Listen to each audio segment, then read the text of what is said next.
So last time you guys were chasing down Django Fresman, as you guys came back and you had the sneaking suspicion it might have been him. In addition to other people you were setting trap, trying to trick them and capture them using the eyes of revealing. Found out that actually was him. Tried to get him onto the boat to take him out.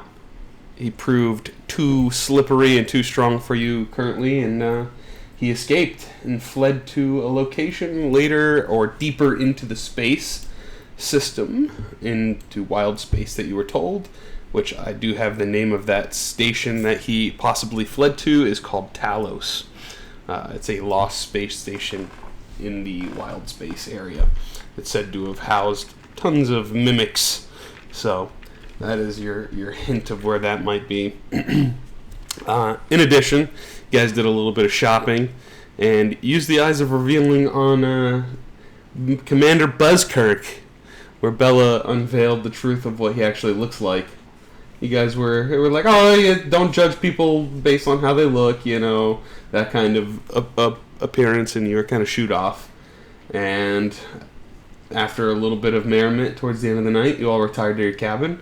And in the morning, your good friend, Private Jacobson, is found dead on the dock, right outside your ship, right across from Captain Elijah's. And his dagger, his ornate family dagger, is missing from his boot. And that's where we're going to pick it up today. His ornate dagger is missing? Yeah, he had some form of family heirloom or magical dagger that was affixed to his sock. It was kind of tucked into his shoe a little bit. He took it everywhere. Didn't we kill the dude that had stolen it from him originally and given it back to him? Or am I thinking about a wrong dagger? You're thinking about a wrong dagger. Okay. Alright. And who was this? This would be Private Jacobson, okay. The first member that you all met that kind of stumbled off of the. He stumbled off of the actual asteroid that this area, the Spelljamming Hall, is stationed on, and he was saved by Captain Elijah. And then he kind of got a little bit closer to the group, trying to know your adventuring tales and everything that you guys have been doing. He was just so enthralled with that. But now his excitement has ceased with his life.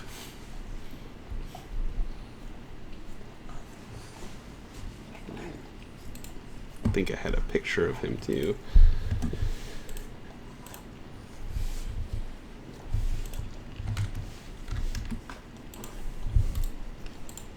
There you go. That was when he fell off the cliff.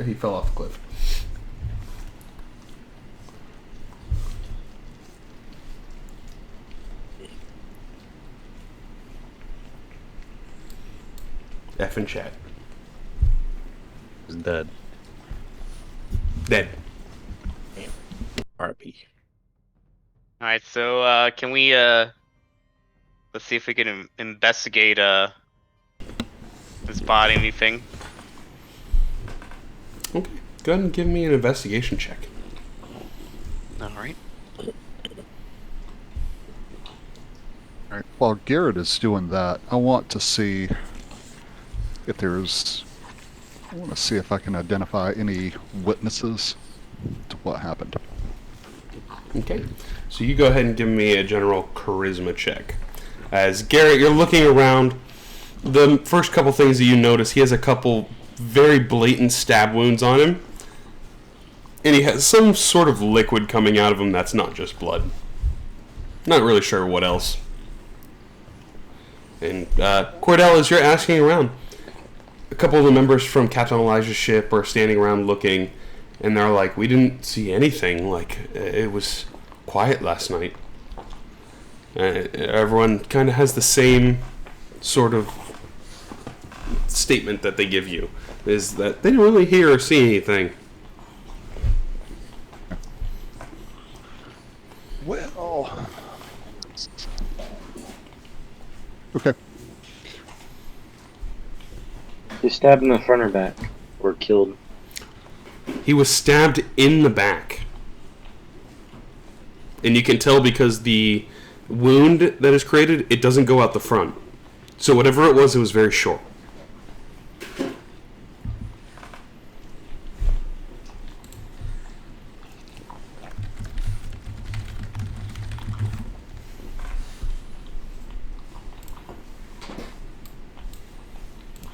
Right. What kind of physical evidence is around the body? So I know that we've got a stab wound. We know that we've got his actual where the body is laying. Is there anything else out of the ordinary in the immediate vicinity? And by immediate, I say I'm thinking about 10 feet. Give me an investigation check. Okay. Investigation. Ooh, this might be a dice color change. Came to about the same results as Garrett there, as you all are both looking over. You notice the stab wounds are from the back, and there is some sort of other liquid that is mixed in or around the blood. It's not just blood coming out of the wounds. It's kind of like a purplish hue to it. Poison, maybe? Possibly. Yeah, so at the end, I believe Cordell now has the Stone of Halfling Luck, right? He does, yes. Okay, I have it on my notes, yep. Okay. So yeah, it's a good item, so you better...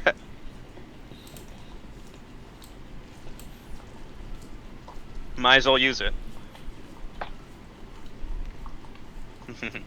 Except you can only reroll ones. Right. Still pretty good. It's pretty good. Need some space. Step back, please. From the body. You see a couple people from Captain Elijah's crew. They're like, they're like all looking over the gangway and over the railings of their boat, and they just kind of like back up, because it's not all uncommon for things to happen here that are off, but murder is definitely like one of those things that happens on a rarer occasion.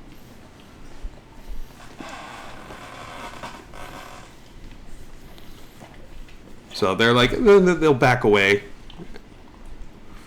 I'm going to use a spell that the party never uses.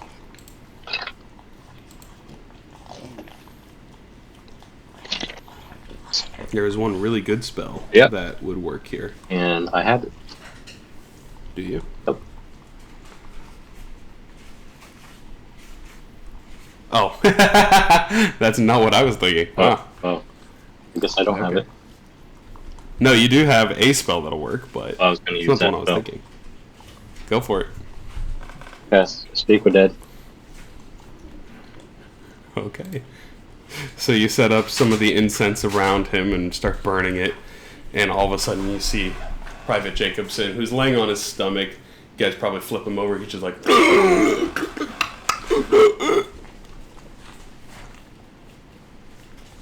And he is there. You feel the life burning within him for the couple of questions that you get. Remember, they have to be yes or no questions. No, they have to be something that they know.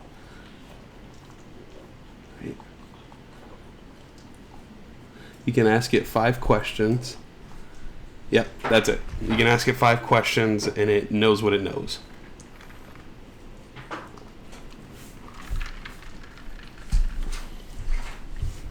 Let somebody else take the lead.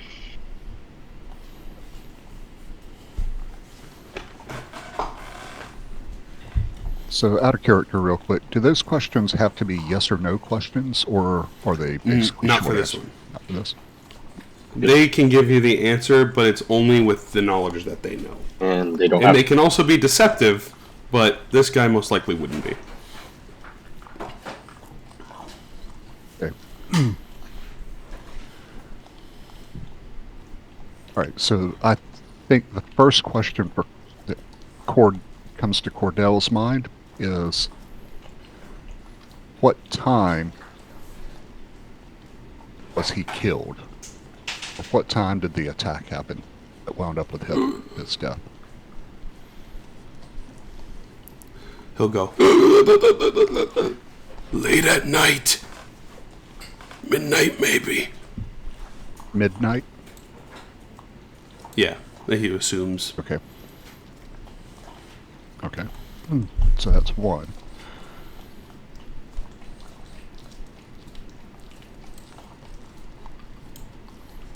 I'm like, did you see who surprised you and killed you? I didn't see who killed me. All I heard was a couple boots clicking behind me, and then I heard a shitty joke, and I started laughing, and then I got stabbed. Damn. Wow. Barnaby Stitches. I didn't realize he was going to be the bad guy. Or is it? Or is it Django? I don't know if it was him or not. Yeah. That's 3, by the way. All right. So we know that he was killed about midnight, and we know his attacker made a joke that caused him to laugh, and he heard boots clicking on the ground.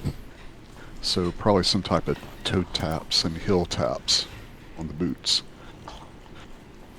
Kind of like drill sergeants used to wear when I was in the basic training. You could hear them before you ever saw them. Click, click, click, click, click. So that's 3 questions. So we've got 3 things. That's 2. You have 2 left. Is it? I thought it was 5 questions. Mr. Yeah. Edgar said, "Is it?" Yeah, Edgar asked 2 questions. Well, "Is it" was an unintentional one, but he heard it. Yeah, so we got 2 pieces of information off the 3 questions, and we've got 2 questions left. And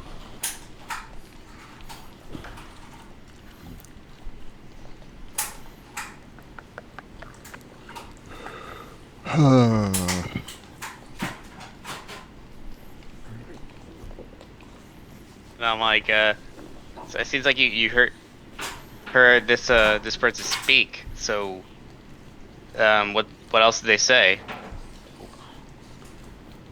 I can't remember anything he said in particular. Just a shitty joke. And he sounded like he had an accent of some kind.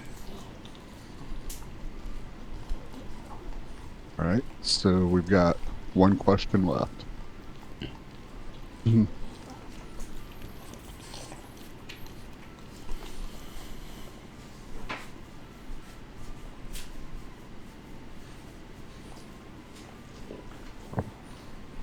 Okay, I don't know what to ask. Yeah,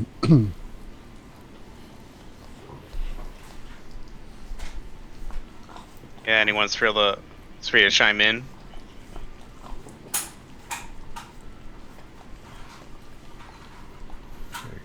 I'm thinking, but I'm also still leveling up. Yeah, okay, so we know he had an accent. He made a shitty joke. He attacked from behind. His boots clicked on the ground as he walked by. And it occurred at about midnight. We got 1 question left.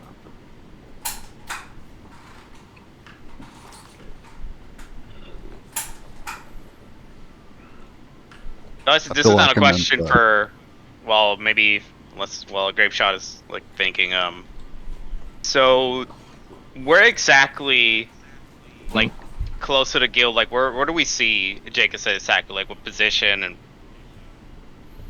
So he's laying on the docks, which the guild, from your guys' perspective, is only a couple hundred feet away. Like, it's not terribly far.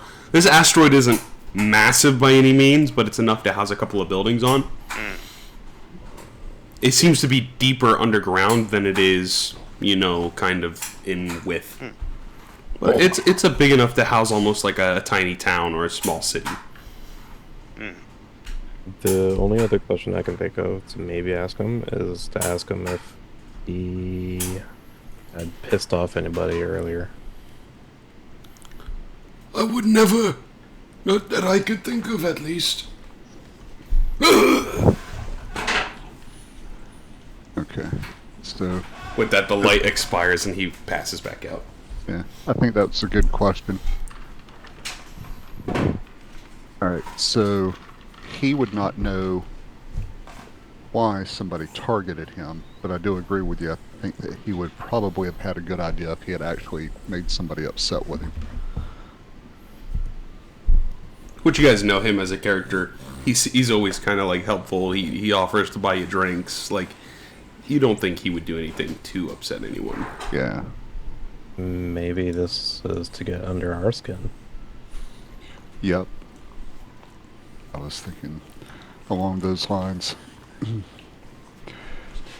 Alright, so if he was killed to get under our skin, I could see that.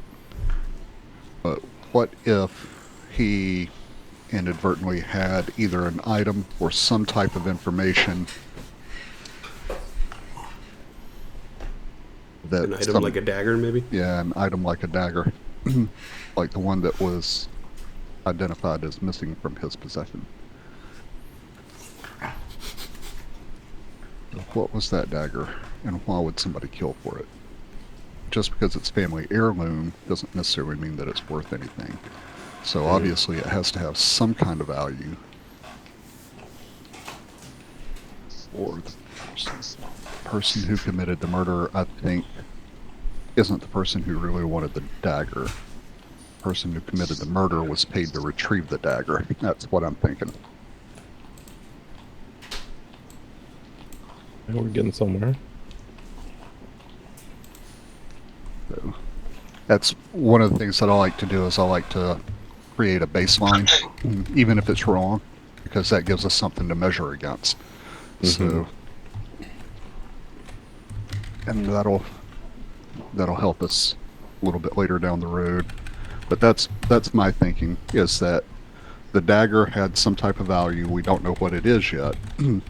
And the person who killed Jacobson was hired to retrieve the dagger, regardless of whether they needed to kill him or not. I don't think it was, the murder was a contract murder. I think that the murder, just based on what we've got here, Jacobson was murdered because it was the best way for the person to get the dagger.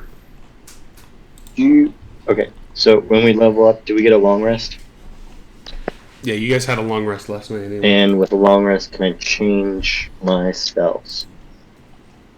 Yeah. Okay, then I will use one more spell. Wait. Hold on. Just so you understand, you guys already had the benefits of the long rest. When we leveled up, right?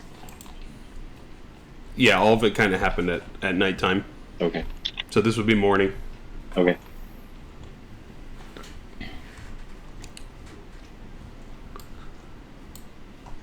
And if you allow it, then I'll use one spell. What happened? I said if you allow it, then I use a spell. Go for it. Locate object. Yes, you can. Okay. That was the one I was thinking of. As you cast Locate Object, I need to recall. I think it indicates you the direction if it's within 1,000 feet. Correct. If the object is in motion, it is in motion. And you're naming the dagger Yes. as the object. Correct. Up to 30 feet at least once. Turn this spell can locate the near. Can't locate an object.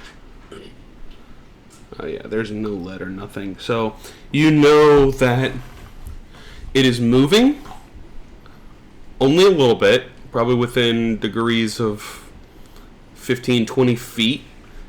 It's about 30 feet under you guys at the end of the dock and a little bit further down. It's almost like it's underground in the asteroid, if that makes sense. But you can tell that the source started at the edge of the dock and then it was starting to move away. But it's definitely below you guys, about about 25, 30 feet. Is this dot that we're on, I'm assuming it just goes off into open space. It does. So, well, I can't ask that because I'm not the one doing the locate object spell. Alright.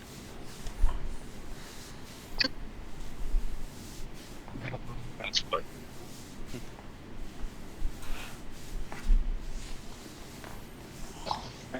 Yes. You gotta pump your mic up a little bit there, Daniel. What are we asking? Well, what I'm thinking, and this is metagaming, and I apologize, but, you know, based on the description that Pat shared with us, it sounds like that there is a small boat below us that's trying to get away undetected. Either a boat or an underground area.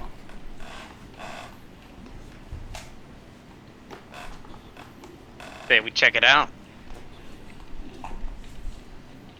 But I'm not the one doing the locate object spell, so I don't know that.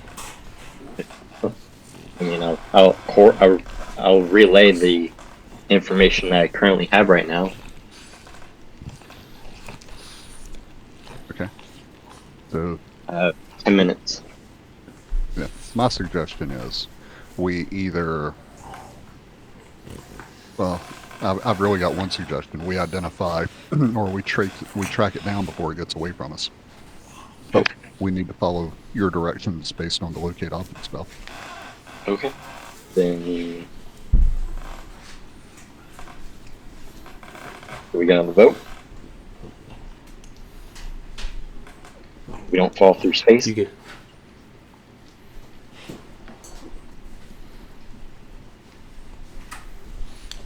Does it? I mean, does it feel like the object is moving away from here, or is it still within? It does, but it looks like it. The object would be moving deeper inland on the island, but it's underground. You're pretty certain. But it originated at the sense originated at the end of the dock, and it seems to be going in that direction, away from you guys. So, Tommy, do we believe we can like move the ship down? I mean, you could, just to see what's under the dock. Or how about one of us anchor a rope to the dock and jump the fuck off? That could also work. Like closer to the edge of the dock where it meets the land. Yep. And hold on to the rope when you jump off. That way you're tethered, and pull yourself back up when you confirm. Oh, wait a minute. I guess since I'm the athletic genius that decided that, I'll have to do it. So you go ahead and affix yourself a rope at the end of the dock and then slowly go off the edge and just dangle under and see what's down there. Yep. Go ahead and make your choice. They could reveal different informations, a perception or an investigation check. Perception. And the DCs are not necessarily the same. So as you go under the edge of this dock, right where it kind of meets the asteroid, you go down there. You notice that there is a flat piece of wood that looks like it's affixed to the top of the dock. And then you look a little bit harder and you realize that it's not. And then you study some of the edges and it looks like the actual board flips over. So it can go from a vertical plane to a horizontal plane when you push it.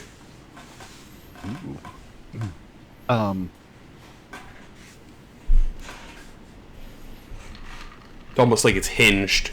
Yeah. All right. Well, I'm here.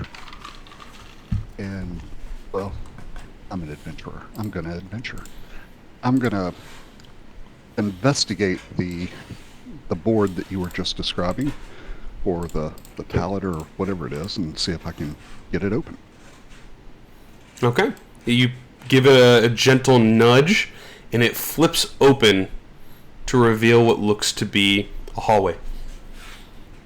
It's roughly about 10 feet tall at this point. Okay. Alrighty, I will pull myself back up, and I will gather the rest of the gang, and we're gonna go hunting ourselves a murderer. Alrighty.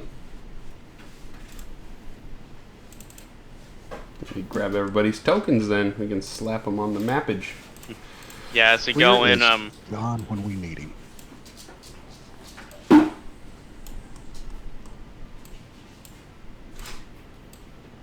I really do not like the map updates that they made for Fantasy Grounds. yeah, it did some updates. I was reading a bit of it. It seems like they added new light features. It doesn't automatically snap to the grid when you drop them on there. It's so annoying.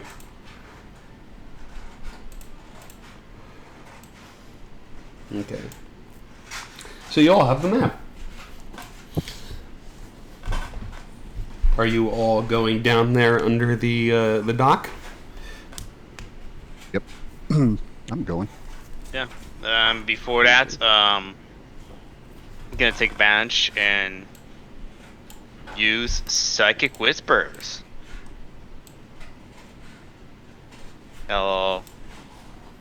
Let's see what I make. I'll definitely get a Grape Shot, Cordell, and I guess we'll go Edgar. Oh! Shit. What? I keep unmasking the fucking map. No, I didn't see anything. I barely looked. Don't worry. There's nothing there yet. There's nothing there yet. So There's it's okay. nothing there in Yeah. Bossing Say. I was There's very nothing under disappointed. Bossings. So we can communicate telepathically. Grape Shot, Cordell, Edgar, and myself for 5 hours. Nice. Okay. What were you disappointed about there, Cordell? I was disappointed that I didn't get to see any like serious juicy secrets that you were planning to surprise us with. How Like, dare? you know, like the treasure chest where all the treasure is and the plunder, or In the the plunder. big bad guy that we're gonna have to run from because we're not powerful enough to fight him yet. Yeah, I would never do that. yeah, we won't be able to find the treasure of I'm a Wiener.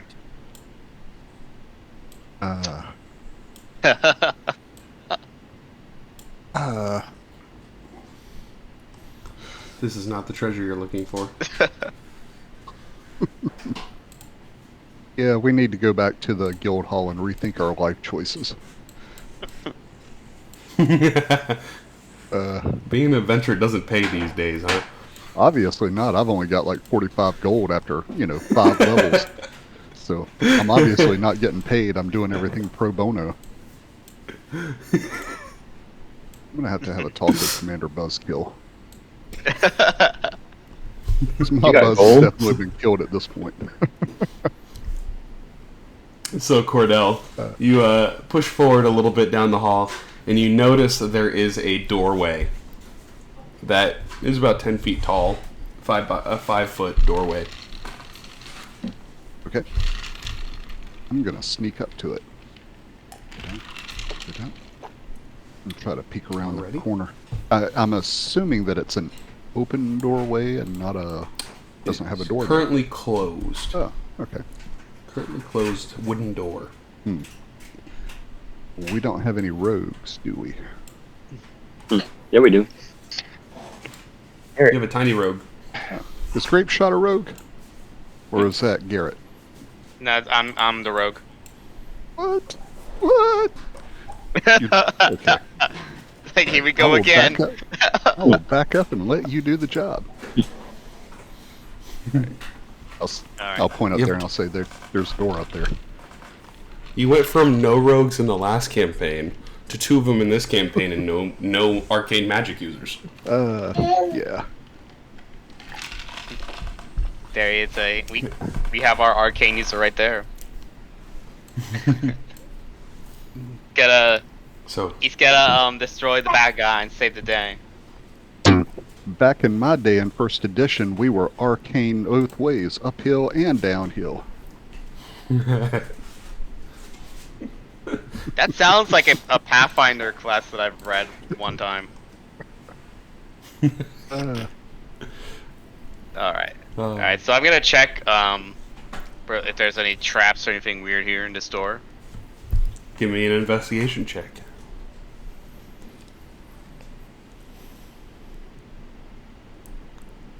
Alright.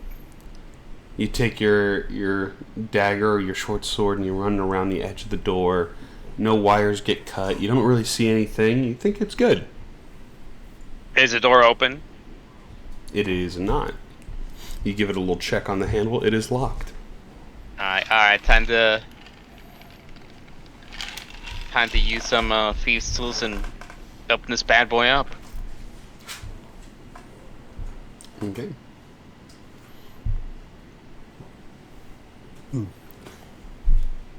Ready to shoot Garrett if he gets possessed. Perfect. You stick the thief tools in, and it's almost like the key. You just turn it, and it goes, unlocks. Done. And I'm like I telepathically signal to the people like, gonna open this quietly now. Gonna open it slowly. Okay.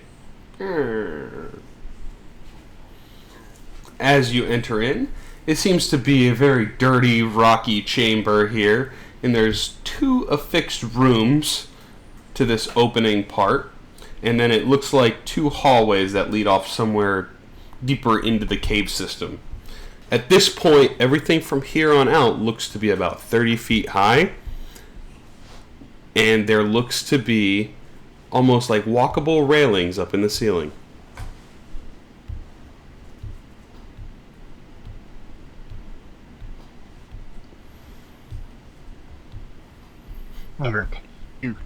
You resurrected Joseph, didn't you? Specifically.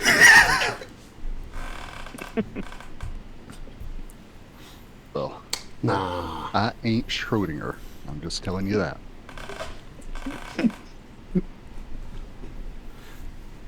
So as you open the door, go ahead and make a perception check, everybody.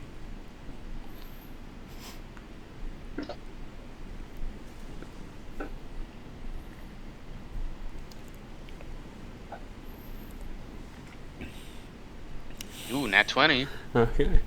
Grapeshot and Edgar. You hear a little bit deeper into the chamber. You hear what sounds to be the bickering, faint bickering of a couple individuals. They're going back and forth. They're like, "No, you suck! You suck! I told you! Well, screw you, meanie! You're a meanie!"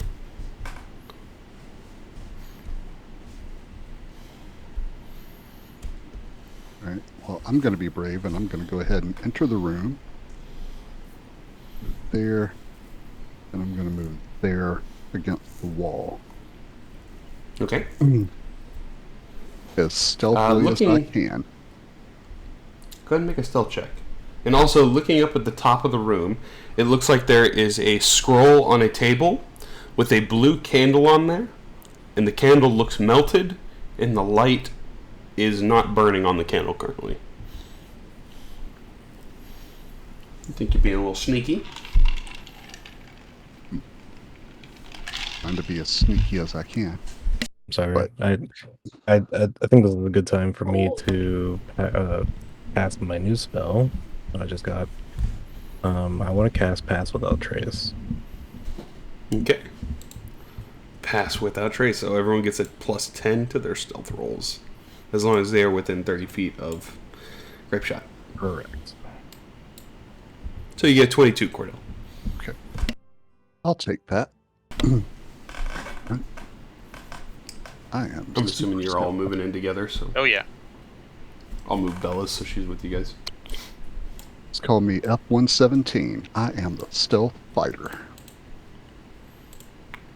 And everyone else that's coming in the room, go ahead and make stealth checks too.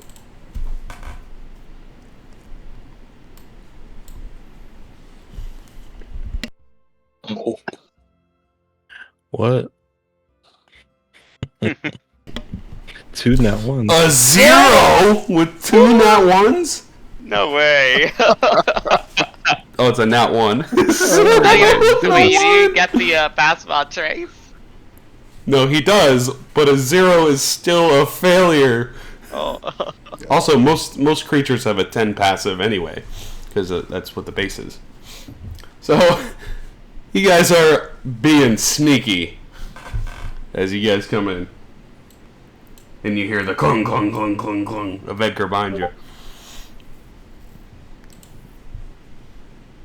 Yeah, you hear smashing plates walking behind you.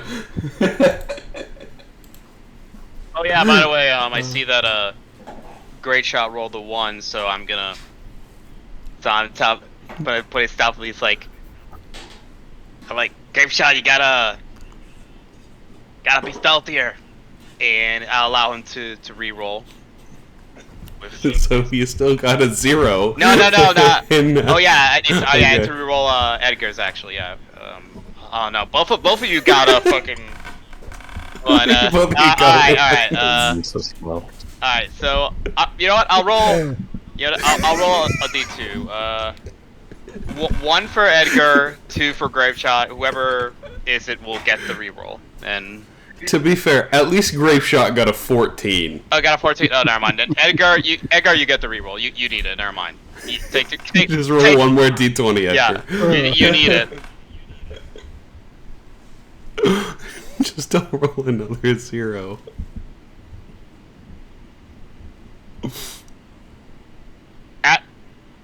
Oh, better. 13. Okay, it's not a critical failure. I need to see something on these guys. Oh, wow. That's what makes the game fun. Alright, 13. All right. You know the best part that makes it better? Edgar with a 0. Oh, no, never mind. Okay, I spoke Yeah, too remember soon. he gets a plus 10, so at least it's. Yeah, I know. It's still a 10. There's one. So, you beat it now. Because 10 was the low one. Or the highest one. But there was actually a couple dudes in here that had an 8. That Edgar was still stealthier than. That's funny. So, you guys are being max stealth. As I like to think, you guys are walking. The spell's not really working for Edgar, so you guys kind of like shove a little bit of feathers and cushions in between his armor slots to prevent him from making too much noise. But you guys are in the first part of the hideout or the dungeon. Alright, so Pat, by the way, how would you rule this? Because I used Bountiful Luck on Edgar. I gave him the chance to reroll his 1. You get it back in the next 6 seconds. Okay. You just can't use it for back-to-back checks, like in the same Alright. one. Fair enough. Awesome. I Alright. would've- I Keep would've rolled going it with a straight edge. with my whopping 36 stealth.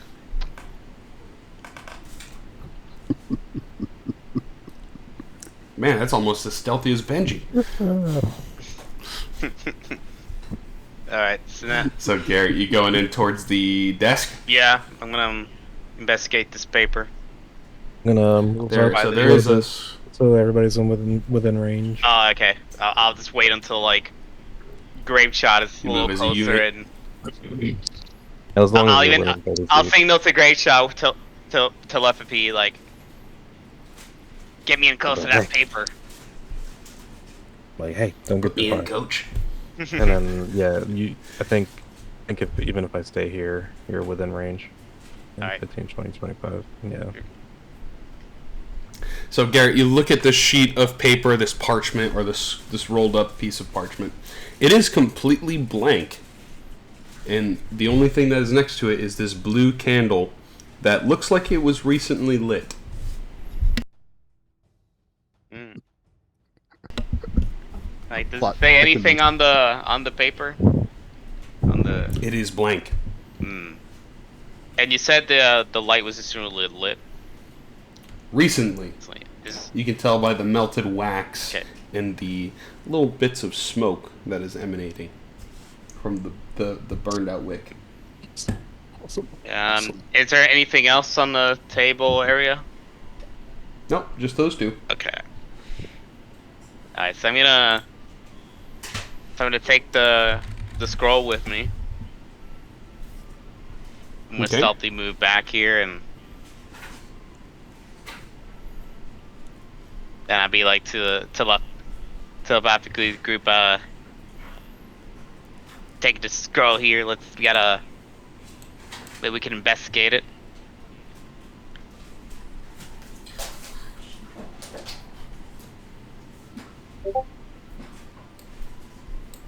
You can investigate the scroll. Yeah. Brett already knows what to do with it, but yeah, you go ahead and give me an investigation check.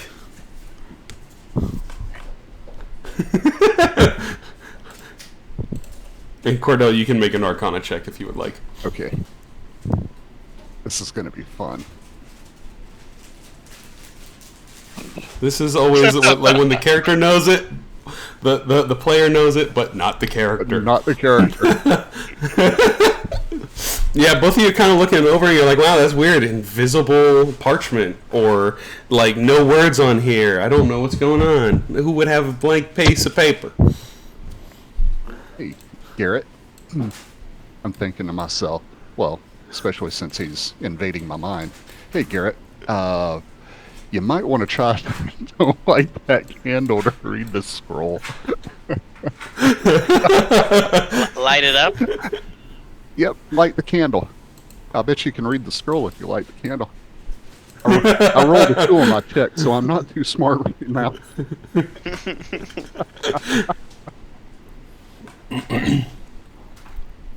It is something you could try.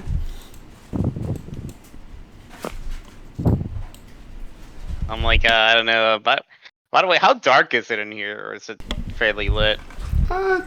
It's not dark enough that you can't see, but it's also not super bright in here. Like, it's low lit. But it's just like the light that filters in from just the astral sea itself. It's kind of like a midnighty kind of look in here.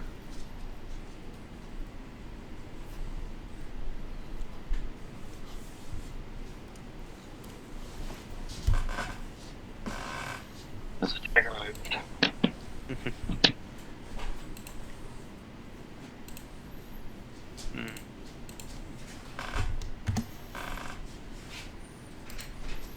I'm like, thinking to myself, what do I... I'm like, maybe this is some... I'm making myself into telepathic. I say, maybe it's some magic paper. Or it's a special kind of ink that can only be revealed by the special candlelight.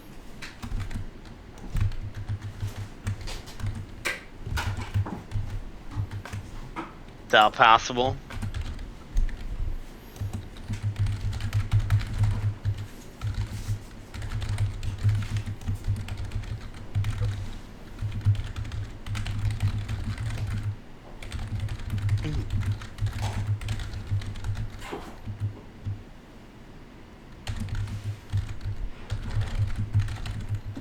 So you're gonna light up the candle?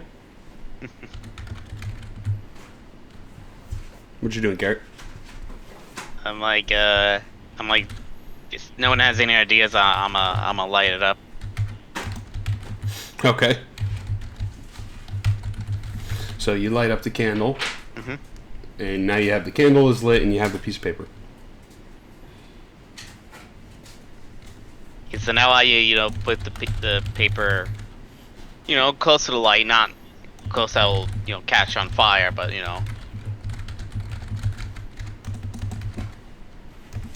Do I see anything? Hold on. I'm typing it up right now for you. There we go. As you hold the scroll over the light, you see some of the text appears. Also, the knife is not moving. It seems to be deeper into the cave now. And still up a little bit. It's above you guys, seemingly. Or, actually, it's about on the same level as you guys. But you guys get the reading the text reads, your assignment is almost finished in Spelljammer. Collect what you think you will need moving forward. I'd also think about dumping those incompetent assistants of yours before leaving. They will only slow you down. Signed, Wave Chaser.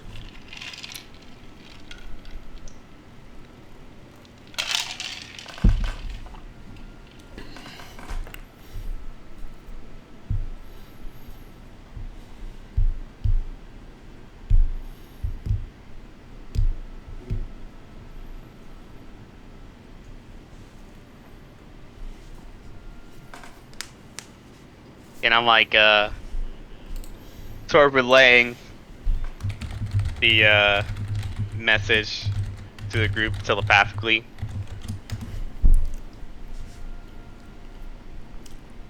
Well, unfortunately, it's not Bella because I'm not connected to her telepathically.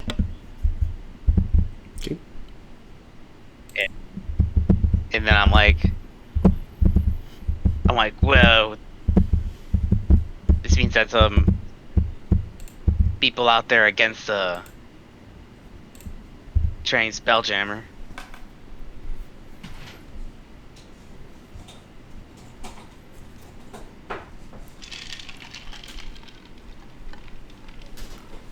And also the name Wave Chaser doesn't ring any bells, right? Like, one of the people that it would ring a bell for isn't here. Possibly someone from Saltmarsh. Mr. Kenway. I just read the name.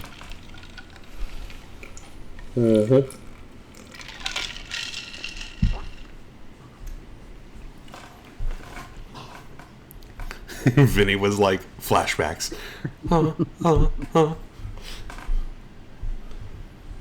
right. alright, so now I'm gonna turn off the candle Okay. and put the paper Put back. it out. Got it. It's just, who is this Wave Chaser fellow? He sounds like a nice gentleman. I bet he's a butler. I wonder if he has a tabaxi chef that fixes only sushi. Bet he does. Sounds like a really nice guy. You can have anything you want as long as it's sushi.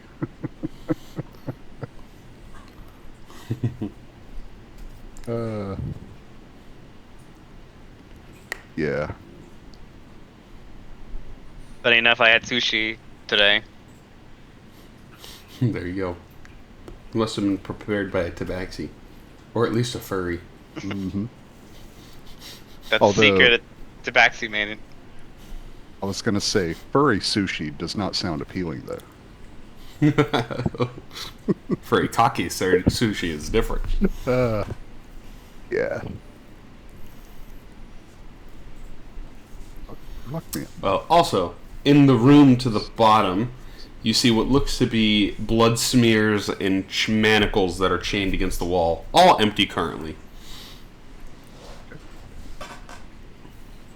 Like, this looks like it was a torture room or something like that.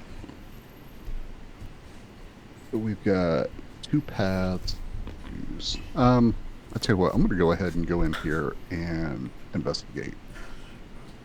Okay. Make Go ahead and give me an investigation check. sure that we don't miss anything. Yeah, this blood doesn't look to be all that fresh. Like, it might have accumulated here. Looking a little bit longer and digging into it, you could probably see some stains that have been here for maybe months. Maybe longer. So they like to hold people a while and torture them. Okay. And I don't find anything else in the room, just the blood stains. Yeah, and then the manacles are kind of like chained to the wall. Yeah. Okay. All right. I'll come back here and convey to the rest of the group what I found. So which way we want to go? Do we want to go down the wide hallway here? Or do we want to go down the rough-hewn, questionable hallway towards the bottom. Which those are stairs Oh, okay. that go down. Yeah. All right. There. Looks suspicious. Rough-hewn and dangerous. Does Edgar have a telepathy with us?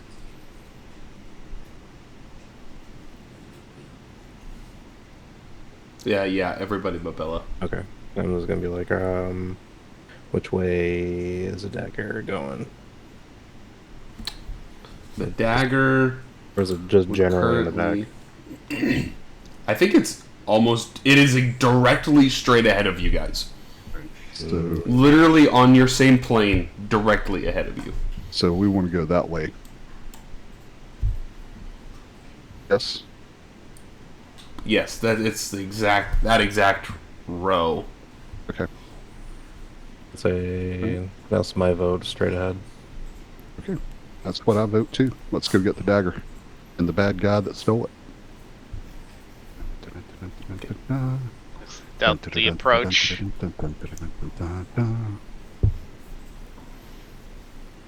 Okay. As you guys get a little bit closer, you can see the end of the hallway looks like it opens up into a larger chamber. And there's a stair set that goes around the top part of it. That goes down roughly 30 feet. Or, this part would go down about 15.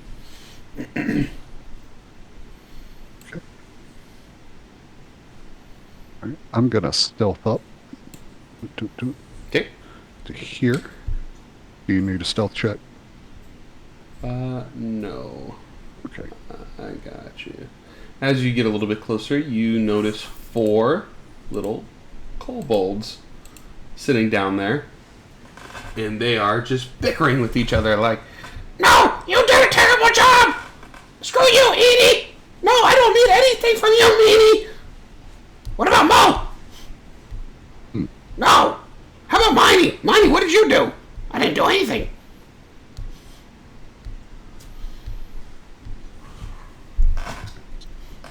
So they seem to be bickering, and you look over in the middle of them, and they have like one big piece of meat left. Well, I will back up very stealthily. Actually, no. Since we are telepathically linked, I can think my message over to the rest of the group. I see 4 kobolds bickering over a large chunk of meat. They're doing kobold stuff.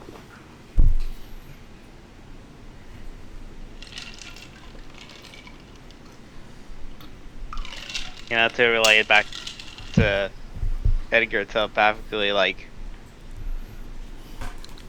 is the object straight ahead?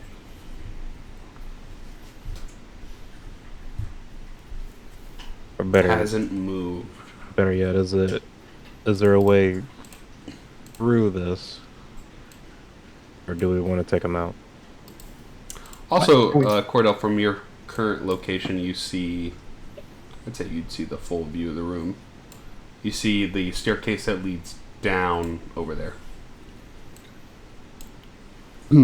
Yeah, I will convey back that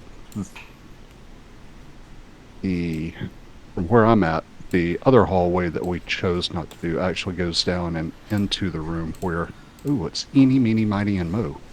Ah.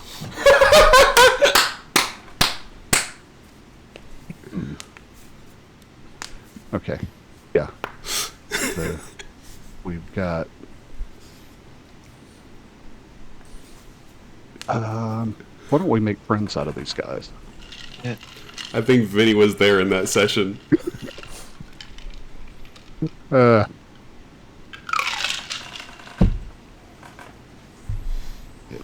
Well, I don't know. He could have resurrected Yosef if he resurrected Eeny, Meeny, Miny, and Mo. Yeah. So that's our options. We can go straight through here, or we can divide up. Some of us go down the hallway, other hallway, into the room. And some of us go around the hallway from where we are here. What do y'all want to do? I say we see what they know. Okay. Or we could be executioners. No. Let's go talk to him. Hold on a second. I got an idea.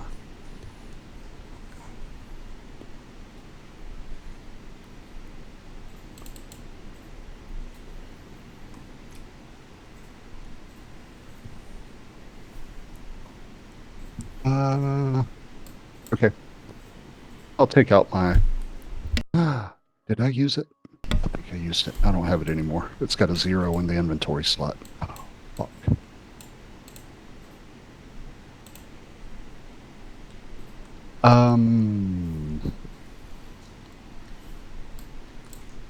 Okay, I got another idea. Equally as bad. Like we're gonna wind up with us doing some kind of combat. But it's an idea. Alright. I'll say, y'all hang out. I'm gonna go make friends with these guys. So I'm gonna walk here and then just very casually walk down and around. Which they still don't notice you. They're still just staring at the meat. They're like, I'm gonna get the last piece! You suck it, eggs! I'll walk up and say, hi guys. Hey, I'm gonna have a handful of my bullets and I'm gonna say, have you ever seen what freedom seeds can do? Because I'm looking for the freedom flowers. And I'm gonna hold my hand out with 2 or 3 bullets. I'm gonna say, can y'all help me find this? Give me a deception check. And one of make it a disadvantage because one of them is an inventor. Oh, sweet. Okay, disadvantage, deception check. Is it really deception if I believe it myself? Okay, hang on. How far am I from Cordell? 30 feet. Okay. So, yeah. Towards Right. 25. And Yeah, that so I'm one... 30 feet? Yeah, he's within the range. Wait, so you can either, Cordell, you can either use your item or I can give you the Bountiful Luck because you could re-roll that. I will re-roll it using Stone of Halfling Luck. Stone of Halfling Luck. So you get to roll one more d20. There we go. That is a 14. He looks at you. I think I've seen these before. Oh, You want to see what I got? He pulls out a scorpion on a stick. he pulls out a scorpion on a stick. Oh my goodness. Do you know how awful those things taste? I'm gonna say, can I have a bite? No, you gotta watch out for Steve. He holds it up towards you. Okay, I'll take the scorpion on the stick and I'll bite the head off the scorpion. And I'll chew on it. Okay, go ahead and roll a d20 and add your strength plus proficiency. 3, so 5. Add 5. Plus 5 to a d20 roll. Mm-hmm. 12. That hits the scorpion. Go ahead and roll damage. Okay. And just roll. This would be a d4. Just a d4. Okay. You bite it, and it still barely clings to life. Right. Just barely. All right. I'll say that. He's like, "You've been stinging!" I'll look at it on the stick and I'll sit there and I'll chew on it a little while. I'll hand it back to him and I'll say, that's not bad. It will make a sting attack at you while you have it in his mouth, though, before you kill it. 19 hits, right? Yes, it does. And Cordell So you dies take- from a scorpion sting. 1 piercing damage. And then you make a con save, which you succeed. And you take half of this. As the scorpion just pricks you in the cheek. I was just kind of... And Meaty looks down at his stick. He's like, "You killed Stingy!" Oh, I thought... Oh, I'm sorry. I didn't mean to kill Stingy. I thought that you were giving him to me because, they eat they eat scorpions like that on sticks. Where the last place I was, living, which was over on Talus, and that's one of those delicacies. You just grow to love it. It's a little crunchy. They kind of wiggle a little bit if you don't bite them real good, but it's not too bad. So, nice. During this time, all three of these ones are looking at you, and you just hear crunching coming from Miney, who is eating the last piece of meat. And they all turn around, and they're like, "What the hell, Miney?" So, I'll think to myself, okay, we've got these guys fairly well, not needing to be killed at the moment. That's what I'm thinking, so the rest of the group can hear. So, but and then I'll go back to the bullets that are in my hand, and I'll be like, yeah, I'm looking for the freedom flower, and these are some freedom seeds. Can you help me find the freedom flower that goes,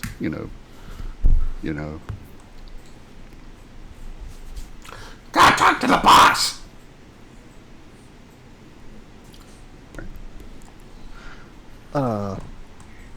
So, If you go down that way, you'll find the boss. oh, the boss has the freedom flower? Boss have everything. Okay. All right. So, which way is the boss? So I can go talk to him. Down the stairs, through the purple door, and maybe in top room. Okay, maybe in top room. All right, got it. Okay, I'm Cordell, by the way, and you guys are? Eeny, meeny. And the one that's chewing. Hungry. Oh. Let me get it. Let me get this straight. Eeny, meeny, miny, and mo. All righty. Catch a bad guy by the toe. So, we'll go talk to the boss. Hey, real quick, have you ever heard of anybody called Wave Chaser? They just kind of look at you with like puppy dog eyes, and they're just blinking. Does he have meat? Well, I don't think he does, but I heard that he was going to be replacing some of his crew. But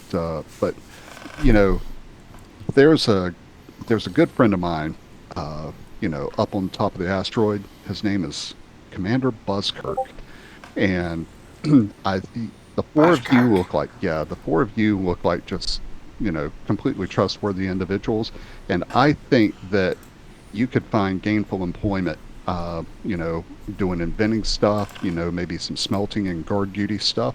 I think that Commander Buzzkirk would really appreciate your help. New boss? Yeah, Current boss good though. you'll probably make more money with Commander Buzzkirk. Want meat? Yeah, for meat plus gold. He'll probably, probably 1 or 2 gold pieces per for each one of you individually per month. So. We make more than that now. Oh, you do? How much do you make now? Golden room down there. Couple hundred. Couple of hundred. Oh, well, you guys drive a hard bargain, because you don't get what you deserve in this life. You get what you negotiate. And I will bet that if you had a good, honest conversation with Commander Buzzkirk, I'll bet you could negotiate a better price than what you're making now for your skills and services. But, no, current boss, good boss. Yeah, Commander Buzzkirk's a better boss. He's my boss. Hey, I have an idea. Persuasion check. All right, persuasion check. I've got a charisma of 9, so this is awesome. So this is right up your alley. Yeah. They kind of think about it. They're very loyal creatures. And they're like, nah, maybe. Hey, on second thought, me and my friends could use some help. Do y'all do any scouting work? I mean, do you do any guard work, scouting work, or that's anything when like that?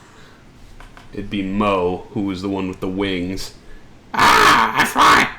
Mo fly. Okay. Well, me and my friends, we have our own ship, and we could use 4 really good deckhands like the 4 of you. They just are looking at you. But we still have boss. You still have You what? negotiate with boss. All right. Okay. So if I go negotiate with the boss and the boss likes my proposal, are you guys good to come work with us? You know, here in the next day or so. We have meat. You have meat? We have meat. Yeah, you talk to boss. All right. We'll go. Me and my friends will go talk to the boss, and you guys enjoy the rest of your meat. And that scorpion was awesome. So the next time we're over on Talus, we'll get some scorpions for you. Which you see Miney. He's just like lamenting Stingy. He's just like, Stingy, it was too short. Life is too short. Life is too short. Yeah. Okay. Well, thanks for your help, guys. We appreciate it. I'm going to go talk to the boss and see if he has any objections to us hiring you, and we will come back and talk to you guys in a little while. How's that sound? Alright. and they all turn and kind of back Miney into the corner, who has eaten the last piece of meat. Alright, and I will take this opportunity to casually walk around them and give the rest of the group the A-OK to come on down. Okay.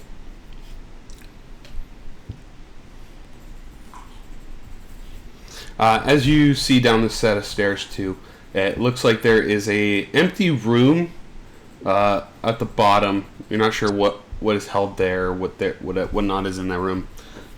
It looks like there's a heavy set crease in the middle of the room, and then there is the doorway on the right side. Okay. I will wait for the rest of the party to catch up with me before we go have a re-employment conversation with the boss. Okay. Find out why he didn't give these honorable kobolds a raise. All right. So you all going down the stairs there, or what y'all doing? Cordell, make a deck save. I will make a dex save. Oh, why did it go twice? I am It's, not sure. The spell, Pass Without Trace. Oh, Pass Without Trace gives you deck save advantage. That's awesome.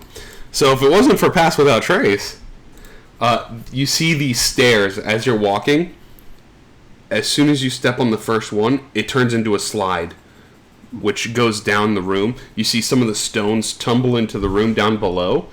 In the crease of the room, folds. So two of the horizontal planes fold down from the center point in the room and dumps whatever was into the room below. Ooh. Okay. Watch your step. Okay. Well, that was... You didn't fall for my closing pitfall trap. What the hell? You're right, I didn't. Somebody did our party right with that Pass Without Trace spell. Man, it was going to be so great. There was a gelatinous cube down there, and the doors were going to close so you couldn't get out. It was going to be awesome. It was a psionic, flying, talking gelatinous cube. No, that was I can never top that. No. Yeah. That was unique to Fletch. I can never top the telepathic flying gelatinous cube at the bottom of a well that flew up and closed the hole to the well. It was great. Yeah. Never top it. The one time I've ever had a pair of boots of spider climb, and that was the most perfect time to have them. Okay, guys, come on down. The death pit is fine. All comfy in there.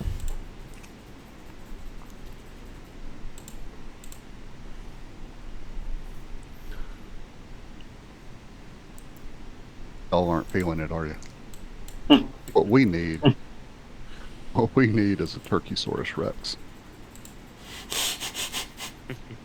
I got something better later. Wow. Not Y'all are today, a but- tough group tonight. So you guys carefully go down one at a time. And I think you would note what sets the trap off is setting on the first step of the stairs. If you go down to the second one, it doesn't trigger it. Now that you're more aware of it, you don't trigger it. More careful. Going But you do down. have this door in front of you. Yay. Following Cordell's lead, he's gonna hear in his mind, "I'm proud of you. You know that, right?" Your approval means everything to me there, Edgar.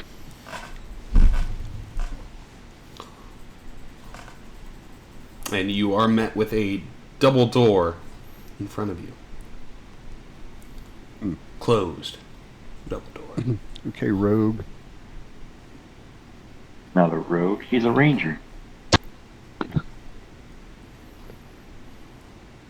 Not a ranger, he's a blood hunter. Gotta back up. I'm gonna hide behind grape shot.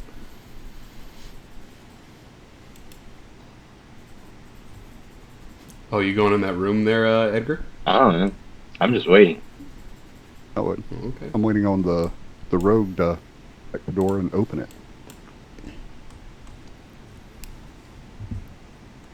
All right, Garrett, get your butt up here. All right, great shot. Do your thing.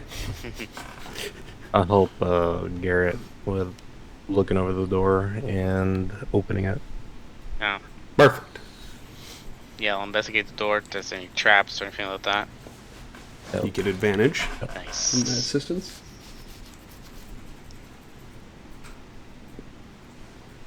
I get to re-roll that one. That you do, so roll one more.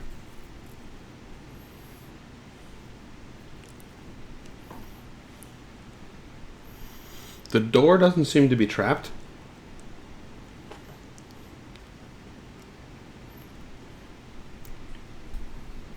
Dot, Not dot, like- dot. Like, I don't know. I guess I assume that it's also locked. Go ahead and twist on it. It is not locked. Gonna help him get through, but maintain a stealthy approach to opening the door, making sure Yeah. it doesn't creak or make noise, and step in, or not step in, look in first. Okay. So you twist the handle on the door and slowly push it open. I need both of you to make a dex save.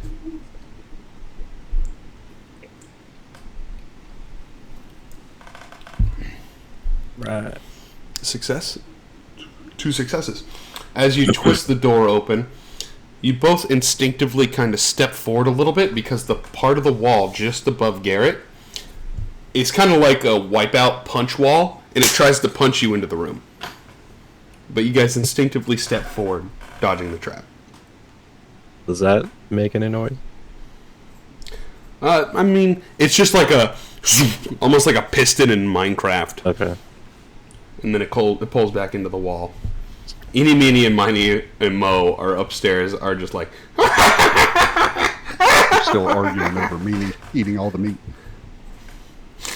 yeah, they're laughing too because you guys are like setting off all the traps that they definitely knew were here. What's They just hear, and you guys are just walking through it all. what's this to the south here? Is this just like a solid wall? So that on the bottom, so I tried to draw it like this, but this room is this like 4x5, right?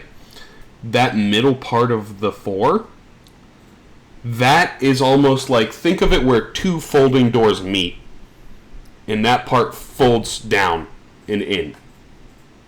So the whole room turns into a 4x5 pit, and then it closes behind you. I see.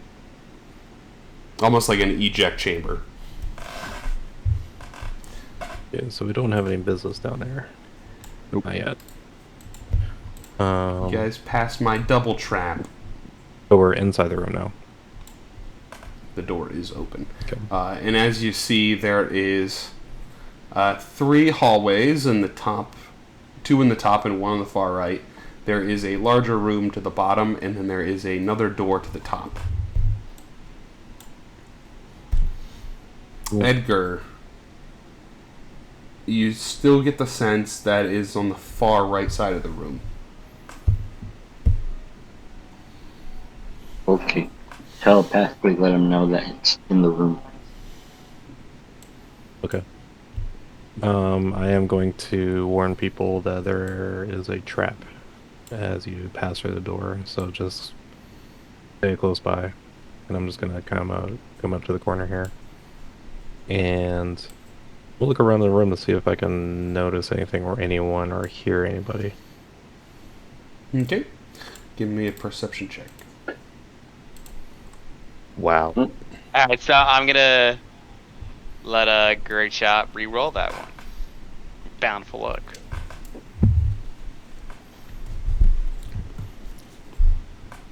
Ooh, almost a nat 20. Alrighty. Strangely enough, you don't hear anything coming from this room. It's almost too quiet. It's quiet. Too quiet. Yeah, that's suspicious in itself. I look to our north here. What do I see just looking that over? There is a door directly north of you. Okay. And the door is partially open. Okay. Is there a light from emanating from within? A very faint light. Okay. Very faint kind of witch lighting. You said there are three hallways. I look to the south there in that little concaved area there. Okay. Yeah, down there you see what looks to be maybe about 1,000 gold pieces spewing about in this room. Okay. So spoils for later. I'm gonna look at these three hallways on the opposite end of the room. Do I see any lights? No lights from back there, but it's still visible. Like, you can see... It's nothing is requiring dark vision at this point in here. Okay. Give me one more perception check since you're looking around, too. I guess I could have used the one from before. It's going to be like the similar result. You look up. It's still 30 feet high in the ceiling. At least as what you thought. And I think at this point it'd probably be about 45 to 50. And you peer just past that and you can see a spiked roof. Ooh. It looks like spikes. Ooh. I'm going to telepathically tell the group. So this area is trapped. If you look up, you'll find the next trap. I'm gonna. You would I'm gonna try to draw like the space that it encompasses, but it's not like That's the entire. it's not roughly. It's not uniform. Okay. It kind of like encompasses The entire area. this whole open area, Damn. if that makes sense. Yeah. This whole open area where the squares are, it has spiked roof. At approximately 50 feet high.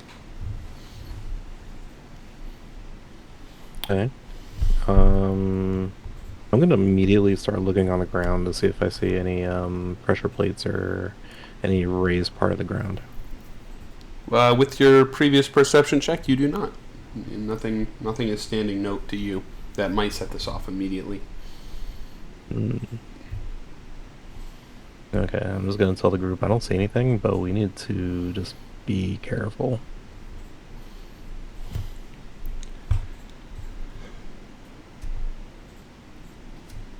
And I think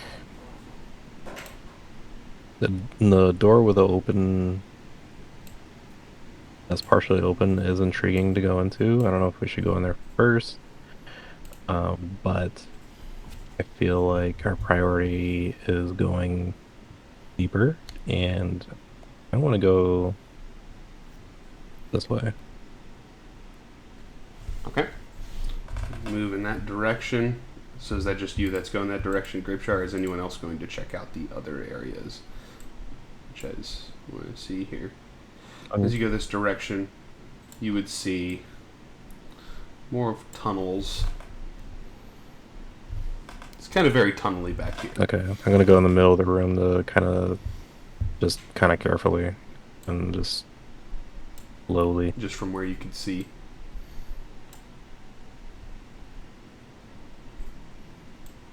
Are there any levers or anything? Any pull systems?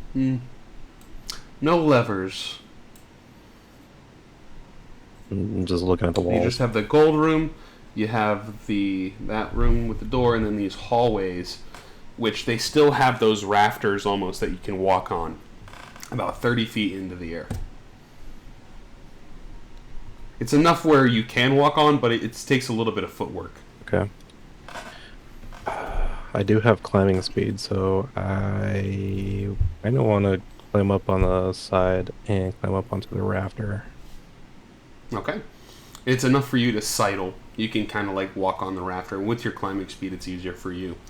You don't have to be as careful, and knowing you can fly. Or glide. Yeah.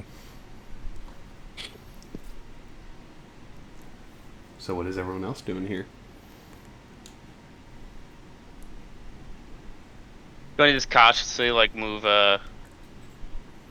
quietly with grave chop, but also making sure not to step on anything that I feel is sus. Okay. Easy enough. Ooh, I do have rope.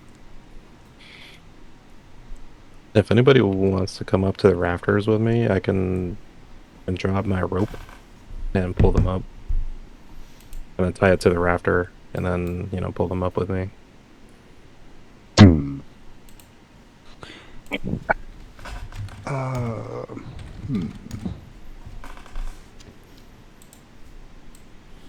just gonna put that out to the group. That is an option. I like the idea, but I've just got a feeling I need to stay down here on the ground. Okay. Something tells me shit's gonna hit the fan here in a minute. And I'm like telepathically, great shot. I can go with you. I'll kind of quickly pick up my rope and double knot it to the rafter here and throw it down for him to climb up. Okay. Alright, so I'm gonna climb this rope. I'll just kind of make sure he gets up here, and as he gets up, I'll kind of reach out a hand and pull him up. And then once he's up, I'll untie the rope and put it back in my bag. Alrighty. Easy enough for you to climb up. Nice.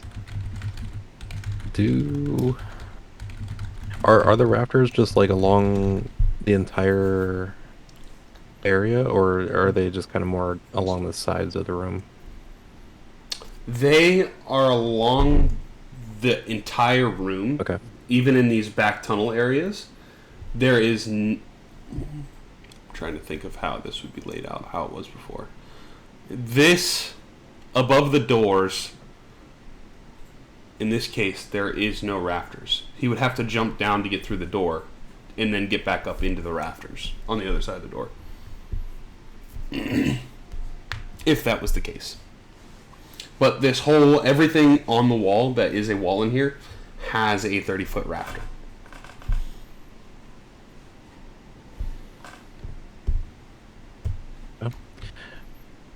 I am going to look to my right. Does that overlook like the outside? It is not. It just leads more into more hallways. Oh, it does. Yeah, it's just all hallways. Okay. I think I can unmask everything here except for the room to the top.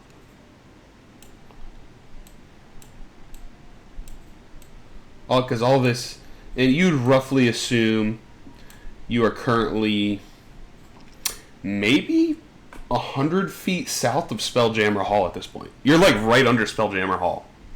Just a little ways off. That's how far this burrows in, and how close Spelljammer Hall is to the actual docks.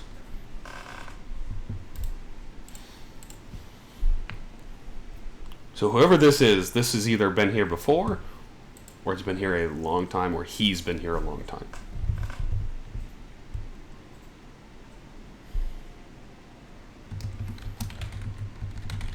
Yeah.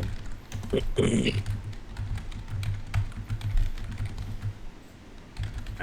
That's a lot to think about. I don't see anybody down there. And if I go here, I assume I don't see anybody up there or sense anybody. I'm gonna ask, I'm gonna ask Edgar to see if it's in this room, if the knife is in this room, still to the right, or is it anywhere else?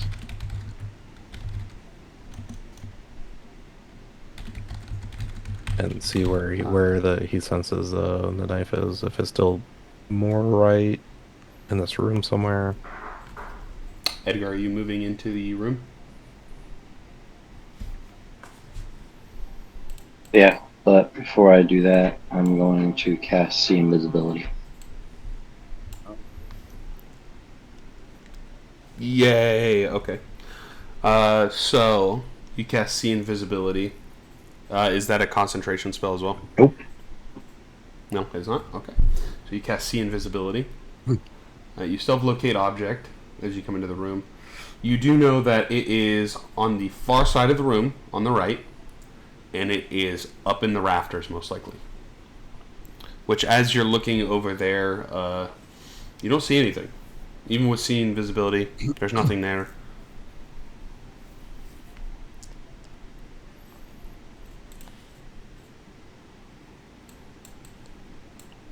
I think our new friend is up there with you.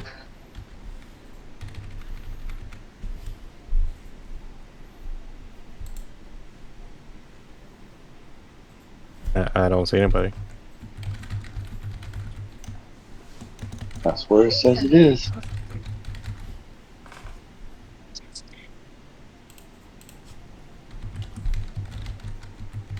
I'm gonna take out my crossbow.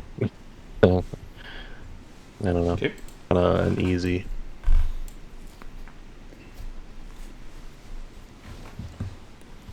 Is it the dagger itself, or is he sensing somebody? Dagger. Just the dagger.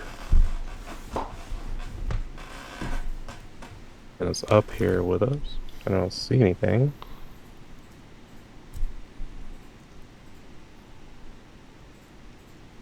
Yeah, it's Go down this way. If as I see Grape Shot is anything. moving, I'm like, it feels strange. I'm gonna watch your back so you get stabbed like Private Jacobson. I'm gonna warn the guys downstairs to be careful, because the partially open door feels like a trap. Keep your eyes open there, Grape Shot and Garrett, for any type of other doorway off the rafters. Specifically, I'm thinking there might be a secret entrance back to the guild hall. Yeah. So, their dungeon master, is this all hewn rock, or is there any dirt that I can get in my hands? It's mostly like asteroid stone. But there is parts that have crumbled off of the wall. If you want to try to grab some of the material on the ground. I want to get a handful of dirt. Since my gun is with Najura and I can't remember the other guy's name. Nemerius. Najura and Nemerius. I've got to find an alternate means to fight. So I'm going to keep a handful of dirt.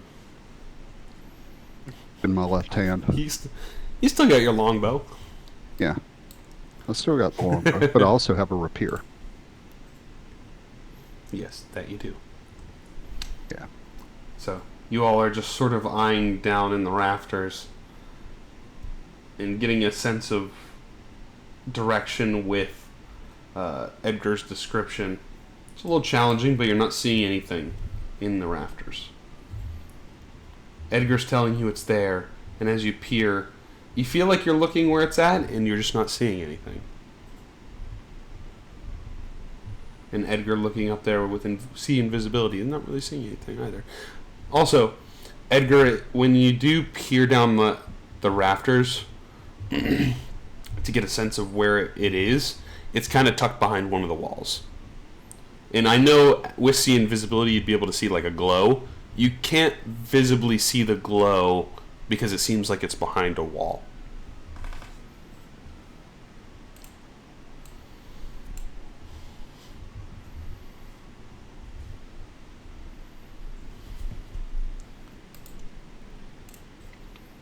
And now that you are a little bit closer here, Edgar, I will give you the pinpoint location is right about there where that circle is. That's where you sense the glow. And giving everyone else the rough indications, they didn't see anyone. And then you sense it start to move. It starts to move towards the back of the cave.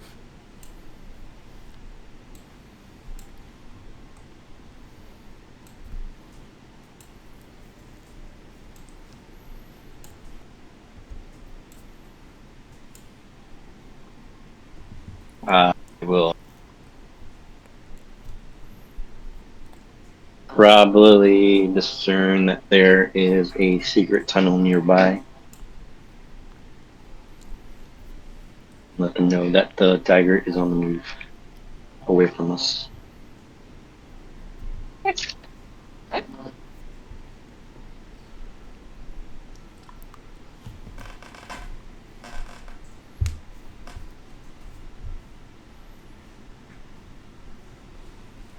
How do we all get up there to the rafters without letting him get away from us?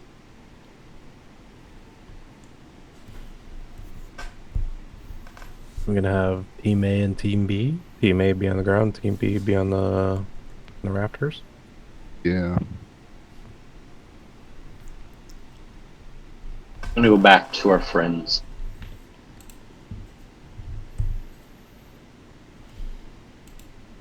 Yeah. Let's see.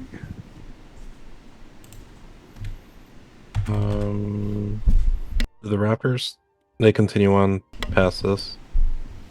Yes, on all the way around through the tunnels. Yeah.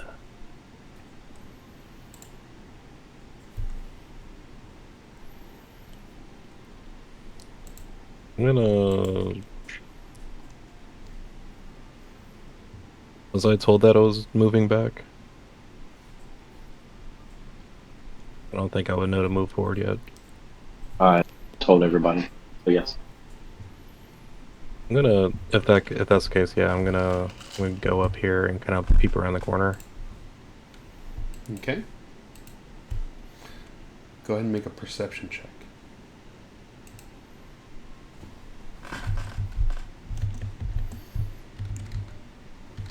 You don't see anything, but you know in your gut. You get this like sinking feeling in your stomach that you know someone's there. You know someone's watching you. You know someone senses you. Yeah. You don't see anyone. I'm gonna keep my crossbow out for sure. It's like yeah, it's quiet. It's like the air feels different. Smells. You feel that death glare almost staring at you. I telepathically say there's someone or people in here, definitely. And I'm just gonna tell the group that I feel like I'm being watched.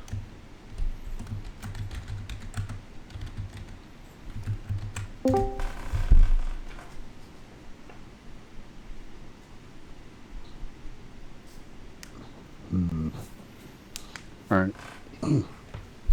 I've got the door covered.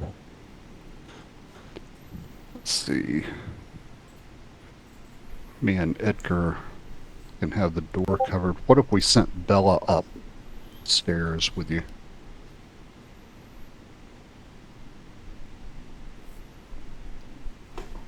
I'm assuming, Daniel, that you're playing Bella. Or Hannah. I can. Up here? Yeah. Yeah, splitting. if we want her up, then I can drop down a rope again, just like how I did for Garrett. Yep. Okay. And then I'll motion for Bella to climb up the rope so that she's on the wrappers up with us. 3 feet. Okay. Bella is going to be there with you guys for the moment.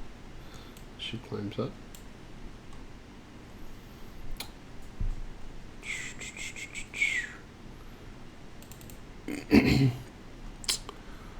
Also, I apologize, Vinny. Do it. It's never a good thing when the Dungeon Master apologizes. Is that advantage? That is a 20 to hit. Mm-hmm. He does get assassinate, Oh no! so it's an auto crit.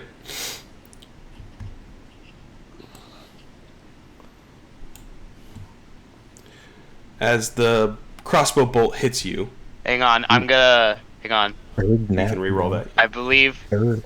Sure. Wait, It is a check. It's a con check. But you'll Yeah, make a con I- save. yeah, I'm We'll see gonna- if this. Yeah, I'm gonna let make Great Shot re-roll that. Okay, you can re-roll the con save for the concentration check. Unless he already did it there. No, he didn't. That was for his. That was for poison. Oh, okay. So you can re-roll the concentration check then. But you do take half of this poison damage here, grape shot. Ooh. That was only 27. Good lord. Oh my am- As the god. crossbow, the crossbow sinks into you, grape shot.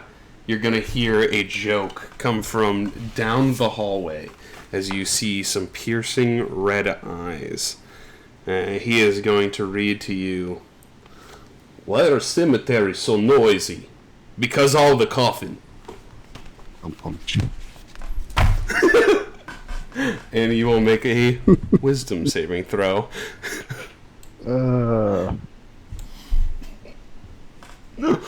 Oh no! So, grape shot, you fall prone. Oh. So I need you to make a dex save to see if you land on the rafters or on the floor. Ooh. This will be interesting. I am in the bucket. That's the floor, buddy. That's the floor, buddy. So you fall prone. And that's 3d6. And that will be 3d6 bludgeoning damage. That's an additional 11 bludgeoning damage. Yeah, buddy. Grape shot. Oh, I'm so sorry. I'm so sorry. You died too. You took psychic damage.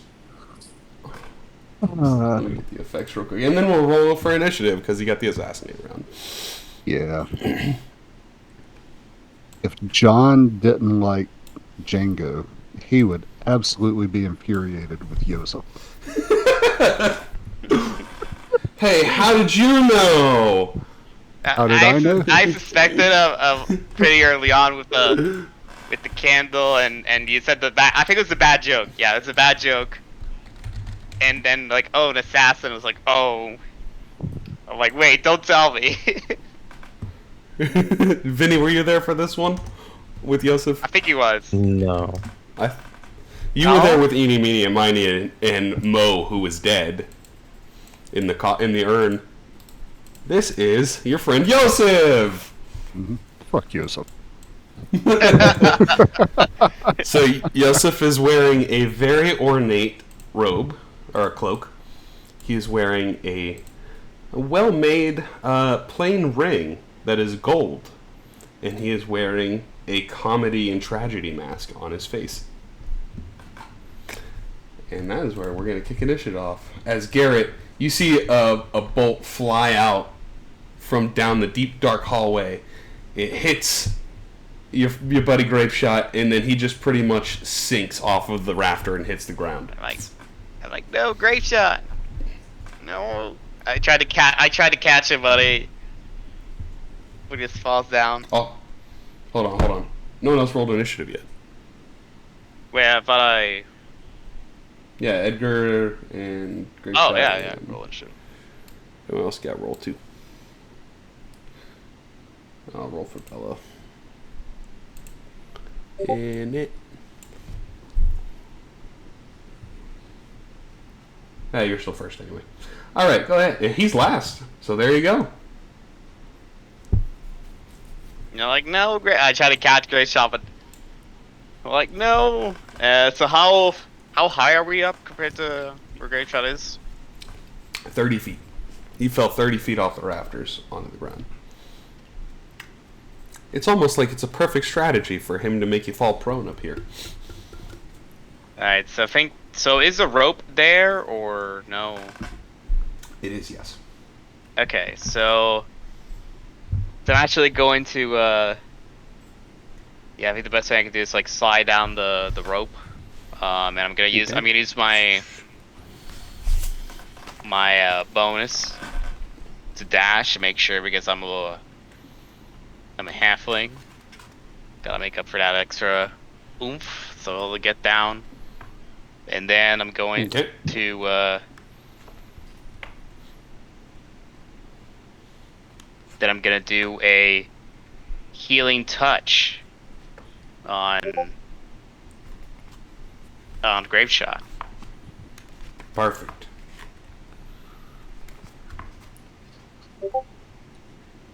Roll big. Yes! That's a big one. You got 10 health back, Grapeshot. You're no longer unconscious, just prone.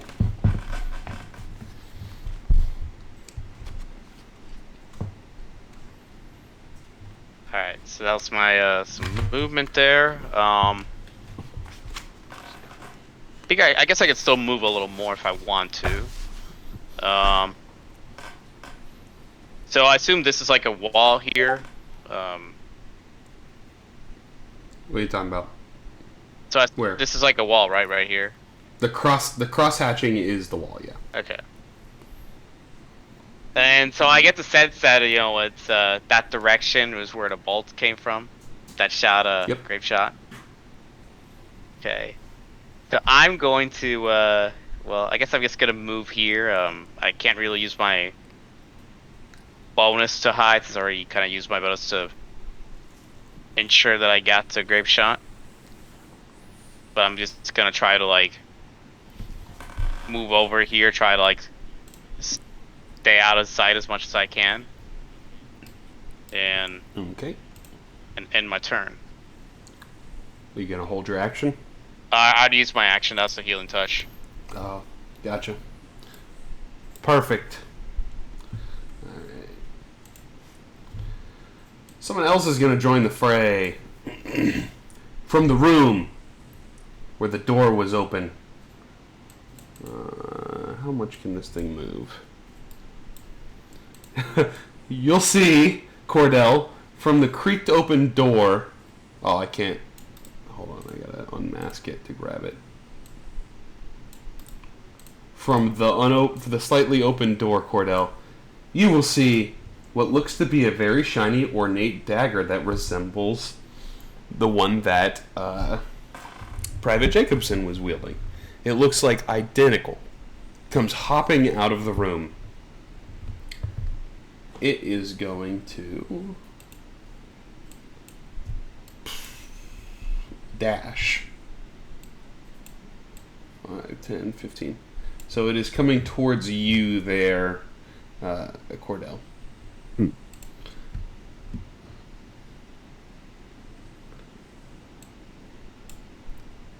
So Bella, what would you like Bella to do there, Daniel?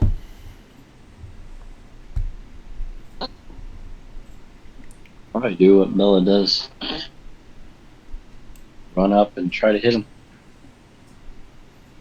She can.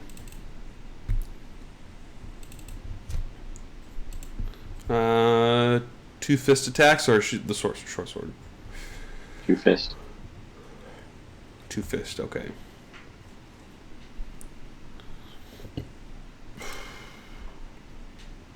The draconic strike. Okay, there we go. Two stuns. The first one hits. Stunning strike. He should be good at this. First one succeeds. That burns a key point. And here's the damage.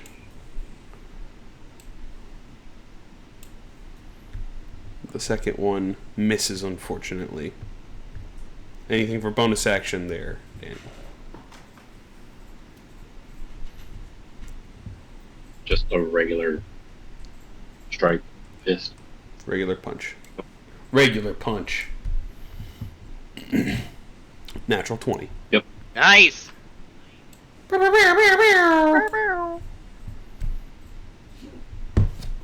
7 damage. Yosef will reel back in a little bit of pain, and he'll go, "Ah! What does a vegan zombie eat? Grains!"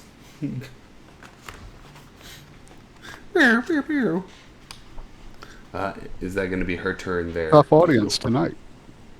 Tough audience. Mm-hmm. Is that it, Danny? As far as I know. Yep. Alrighty, grape shot. I am going to slowly but surely pick myself up. I'm just gonna get up against the wall here. And can I see, is he up in the rafters 30 feet? That is correct. Still should be within range. I am going to cast Hunter's Mark. Mark him as my quarry. And I am going to pop a shot off at him.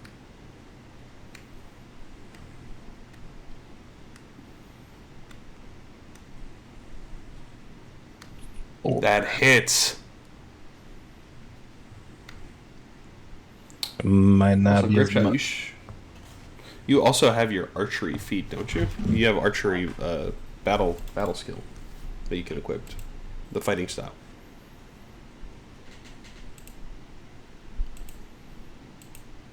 I think I went through this last time. That way you get a little bit more chance to hit. I think the only feat I took was crossbow expert. It's a ranger skill. You get fighting styles. Yeah, I think it was, I wrote it down, I can't find it now. No matter. I get another attack though. There you go. Send her at him. Alright. That misses. But yeah, I think it was the feat where I could just use my bonus action to use my scimitar and attack if I'm close. Gotcha. Yeah, you might want to look at your abilities for fighting styles, because I think you got one at level 2, which I think you took archery, which gives you +2 to all of your ranged attack rolls. Yeah, I'll look it over, but that'll be. Yeah, my you got turn. a fighting style, level 2. Yeah, I know. looking up here. I'm trying to find what I took exactly, but that'll be my turn. Alrighty. Cordell. Okay.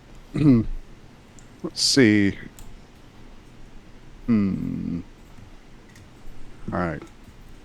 I'm just going to go ahead and rush up and meet at 1, 2, 3. Certain death for Cordell. I'm going to stab it with my rapier. You'll be fine. It's just a sword. What is this thing? For now. Hold on a second. There we go. Now it's targeted. Oh! A 7 misses barely. Second attack. Ah. With the reroll. Stone a halfling luck. There we go. Stone a half one. That hits. There we go. Whopping 5 damage. As you stab into the sword, it goes. And it spits out its tongue and teeth, and it turns into its true form, the mimic. Right. Can I use my bonus action to throw the dirt in its mouth? You can, if you'd like. Alright. I'll give it to you. That's what I'm going to do. I have no idea what I'm going to roll. I'm just going to roll Roll a d20 and add 5. It's improvised. Right.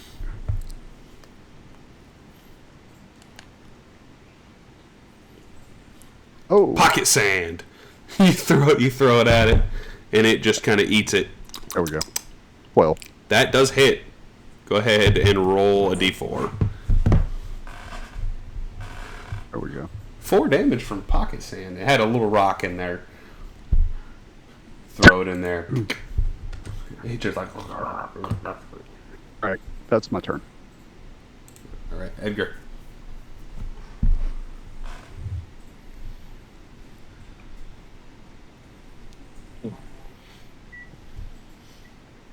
Okay. Sorry. Okay, I'm going to use my action to turn my sanctuary on. Twilight Sanctuary. And then I'm going to cast. I'm going to move up without triggering the trap. Okay. Going to cast Spiritual Weapon.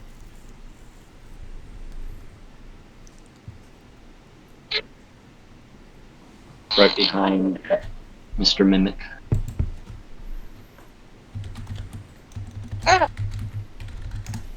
Alrighty. And let me get the token.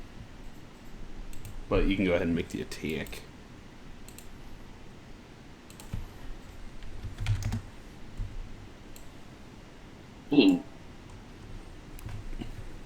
Hit. Spiritual frying pan. Yay. 1, 2, 3.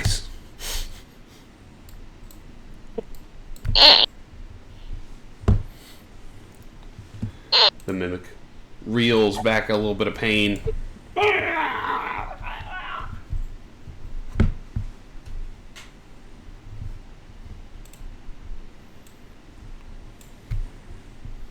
I'll move one more and that's it before we get That's it. this trap. Okay. Yeah. Yosef is going to disengage as a bonus action. Then he will make an attack. He makes 2 dagger attacks. First one on Bella Joseph has got. is a 25. Yeah, Joseph has got the hot hand tonight. He got the boofs. Mm-hmm. I mean, just the dice She rolls. fails. 18, 4 on a d4, 9. Good grief. And she failed the save. And a natural 20. Woo! Holy shit. I think Bella's gonna drop from the ceiling here. Mm-hmm. Oh, yeah, she's definitely dropping from the ceiling. Yep. Damn. Instant death. Woo! Hannah's going to Daniel be did this. pissed with you. Both of you. No, I'm not gonna rule instant death when she's not even here. Damn. I shall show mercy as Yosef is going to obliterate people. And then she falls from the rafters, and she will fail 1 death save, though.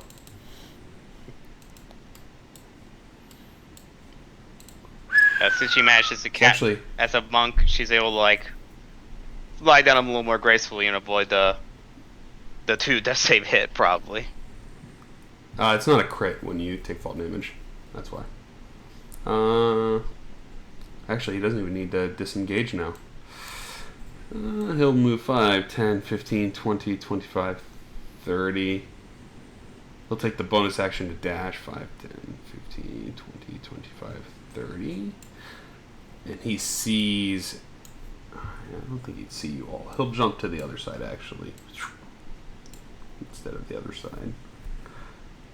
He can partially see. He knows you guys are in the room. He will say one more joke. It won't do anything of effect, but it's because it's Yosef.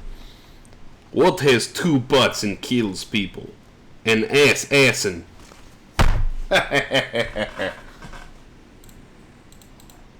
Garrett. Yeah, I'm like hearing the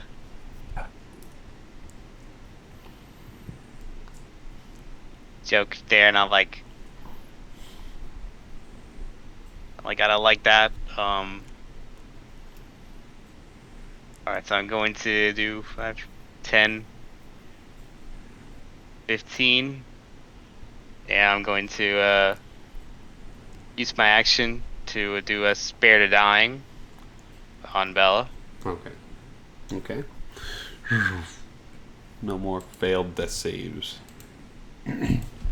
Stabilized.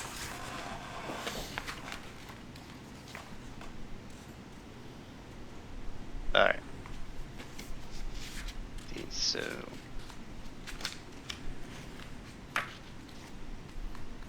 Alright, so what I'm gonna do is press myself here against the wall. I'm assuming I can see some of the rafters from my position. Yeah, I mean, you can see all the rafters. They're only 30 feet Alright. above you. So I think I'm gonna use my my bonus action to try to hide. Okay. Go ahead and roll a stealth check.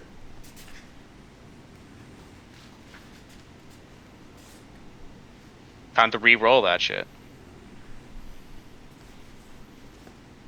Reroll. You guys are really in the bucket tonight. Holy cow. That's better.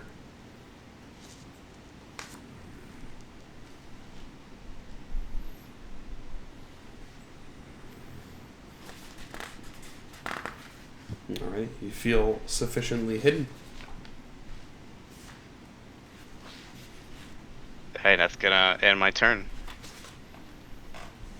Okay. The Mimic is going to make an attack here on Cordell. A natural 1. That'll be the Mimic's turn. Bella doesn't need to make a death save, but I will roll anyway. Just to see. Not 20! Man, you should just have me play all... No, I'm just kidding. I am not in the bucket tonight. Holy cow, this never happens. I'm assuming Bella would like to stand up. Go, what the fuck happened? And the rest is up here from you, Daniel. I think she has 20 feet left to move. Said, I didn't hear no bell.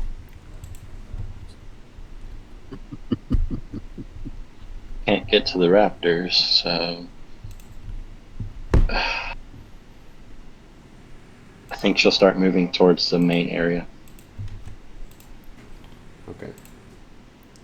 5, 10, 15, 20. Dash as a bonus action? Step of the wind? Or action?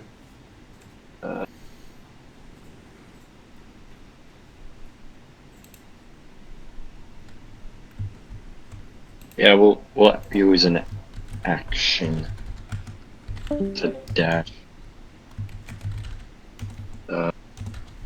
Action and dash. Did she get like a bonus action to dash as a monk? Yeah, This just spends a use key it. point. Or a key point, okay. We'll do. Yeah. No. Not in the That's trap. 30. Not in the trap.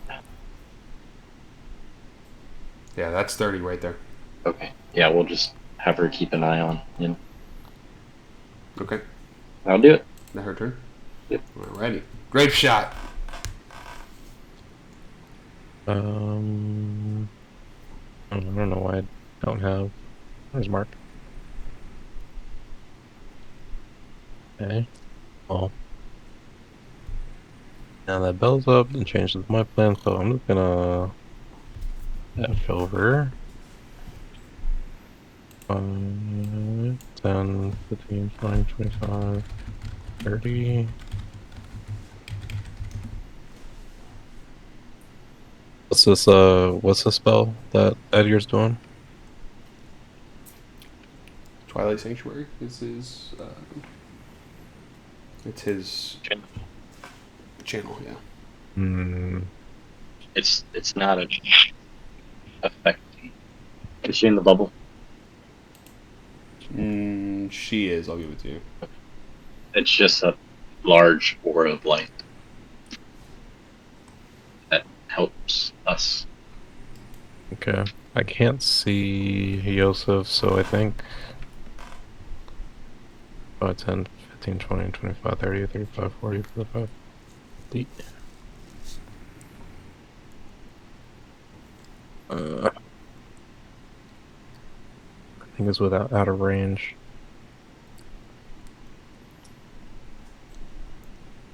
Instead of dashing, I'm just gonna shoot the mimic at disadvantage since it's out of range of my crossbow. Okay.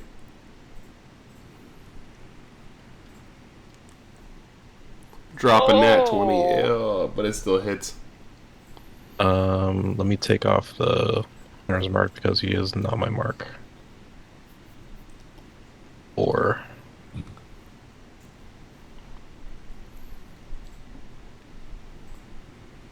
And I think I'm gonna stay put here, and that'll be my turn. Oh wait, I'm Alright. sorry. Oh, Second attack. okay. Second attack. Oh my god. Oh my god, I'm blushing. 4. Hits. There you go. Boom. Mimic is looking hurt. That will be. Oh, I didn't do that last one at a disadvantage. I'm sorry. Just roll one more. I'm sure it'll hit though. It's not that hard to hit. Yeah. Okay. Yeah, it hits. That will be my turn. Alrighty, Cordell. Ready. I am going to continue the onslaught against the mimic. Alrighty. First attack. Take that. Hits. There we go. Good damage that time. Second. It's looking pretty hurt. Hit. That hits. Damn. Good damage. It's looking pretty rough. All right. I am going to back up one. Take the opportunity attack. Yep. I will let it take its opportunity attack. Okay. It's going to.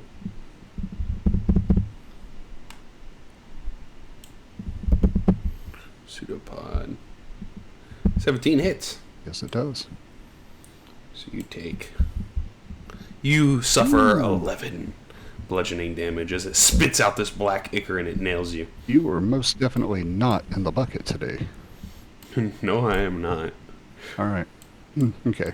So, and at that point, I'm going to back up there.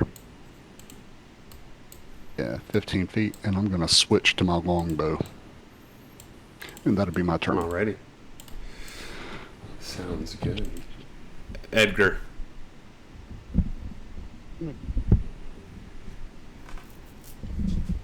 Okay. Let's see. First, I'm going for bonus action. Try to take out this sword with the spiritual weapon. Do it, man. Do it. Or not. That's fine. 9 misses, unfortunately. unfortunately, I have to leave Cordell.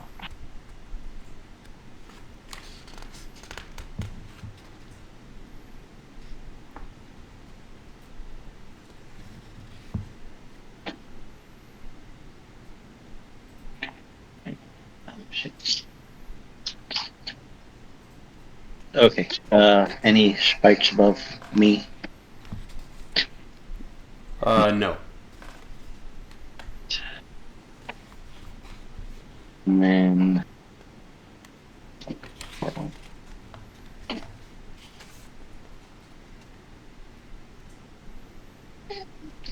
Sorry, Cordell. Should have done this before.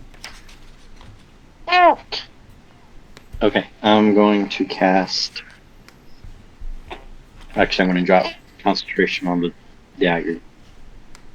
I'm going to cast. Okay. And you would know is the one he's holding. Yeah, I figured. I'm going to cast Bless on the three of us right here. Alrighty. So. Grape shot. Yeah. No. Sorry, Cordell. Action, bonus action, movement. That will be my turn. Alrighty, it's going to be his turn. He's going to take his first shot at disadvantage because he's not aiming at any of you. He's actually going to aim at the coins that are in the far room. Needs a 12. Misses it. Oh no, that's without bonuses. Yeah, he hits the coins. So he knocks some of the coins loose. And as soon as the coins are moved, you hear the trap above. And sink. And drop from the sky. Cordell, I need you to make a dex save. Okie dokie. The mimic does too.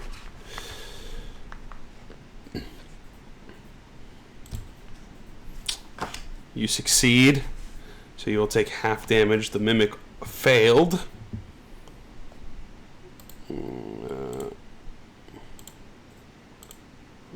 Come on, let me pick the friggin' number on the dice. Come on, 1, 2, 3. So Cordell, you will take 15 piercing damage, and you are not knocked prone. As you kind of like squirm your body and dodge most of the spikes, you get a little cut up as it hits the ground and then raises back up. The mimic is disintegrated. Outstanding. All right, I'm going to make the adjustment on my hit points real quick. You said 15? I can do it. Yeah, I can do it real quick. I got it. Oh, already. Yep. Okay, that was his first attack. He will say, "What did the nut say when it was chasing the other nut? I'm a cashew." And then he will... he's going to move 5, 10, 15, 20, 25. As he's moving here, he'll shoot another shot. I think, Edgar, you're the new one. He's going to have to shoot at you.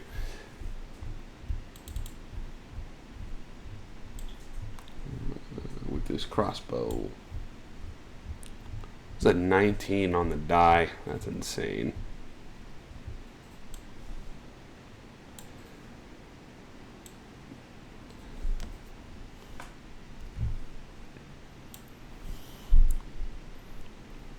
You do succeed on the poison.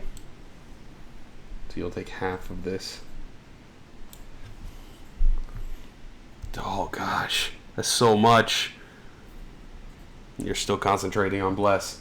And then he has 2 more squares. He's going to move... how far does the spell let you do the thing? I'm looking up the ruling real quick. It triples your jump. Yeah. Triples the So you can jump horizontal distance. 30. You jump 30 feet. He'll do that with his bonus action. He'll dash, jump the gap here, and then move there. He seems to be running for the door. just as he has before. Garrett. Alright, do I feel that, can I see, where Yosef is from here? From that? If you peek around the corner, yes. Okay.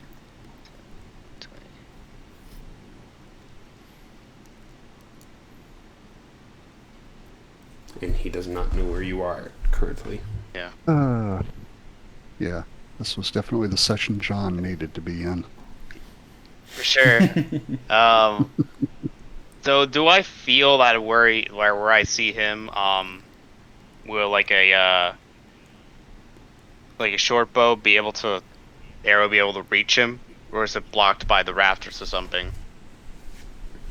No, you should be able. He's in the rafters, so it's a straight shot for you. Okay.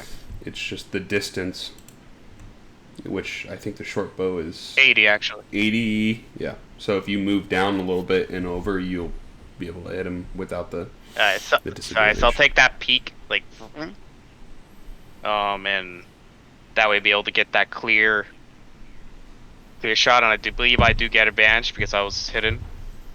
That is correct. You need the crit here. And if you hit, you do get sneak attack. Yes. Which should be 3d6 now, which is pretty big.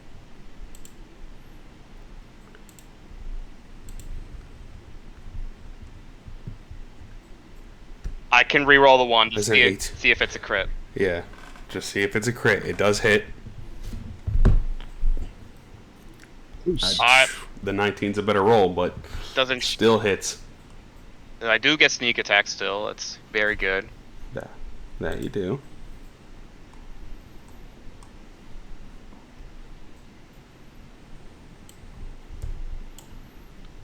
All right.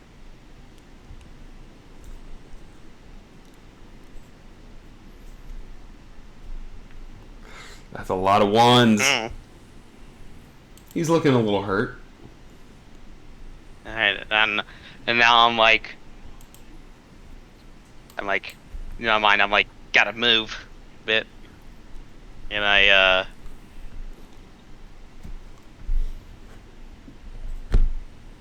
can try to like.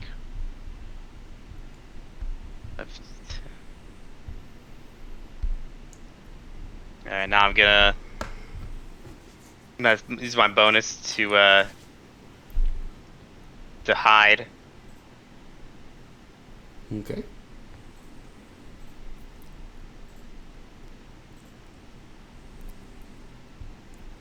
I'm going to use my side bolster neck to up my roll. Okay.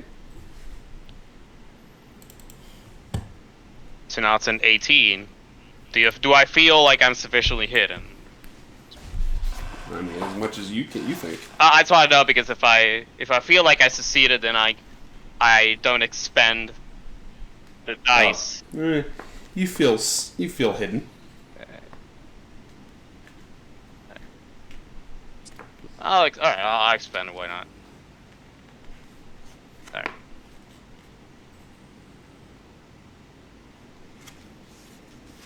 Okay. As you hit him, he will rebuttal. What did the mountain climber name his son? Cliff.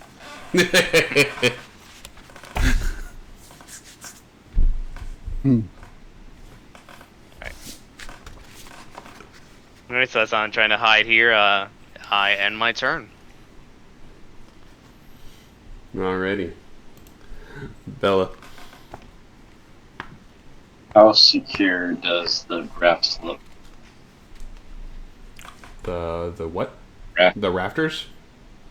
Yes. I mean, it's enough to support bodies. I mean, they look like they've been used. They're made out of stone. It's like carved into the actual asteroid.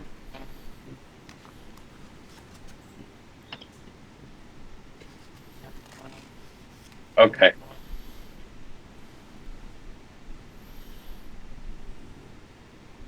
I want to try, or she wants to try to see if she can get him off balance. Get them off balance. Yeah. Okay. How so? Sacred Flame. Okay, that's an attack roll. Isn't that a death save? Saving throw? It's a deck save for him, yeah.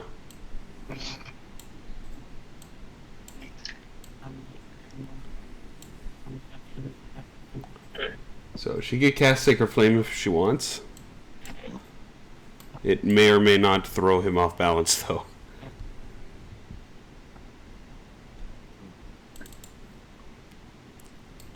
You wash your hands? You wash your hands? Yeah.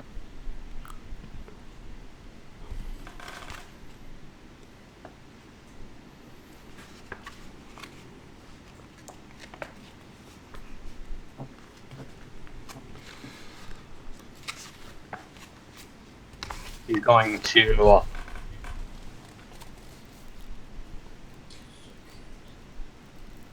to Starlight Step onto the rapid. Starlight Step. Like. Because you can teleport 30 feet as a bonus action. Okay, so she is going to go up to the rafters. Up 30 feet. And she's gonna yell out, "You're not bleeding already, are you? I'm just getting warmed up." Okay. I guess she's only got the stunning strike as a range. As a melee. Yeah. So nothing for the action? Just synchron. Sacred Flame, okay. Your turn. Which he, Actually, she'll he move. succeeds. And she still has 30 movement. Yep, she'll move on the rafters toward them.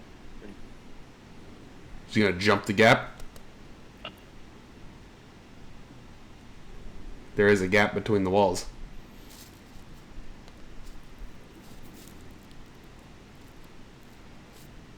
That's easy enough for her, because also strength.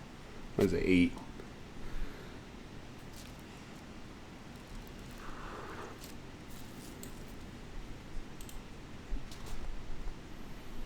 No. No?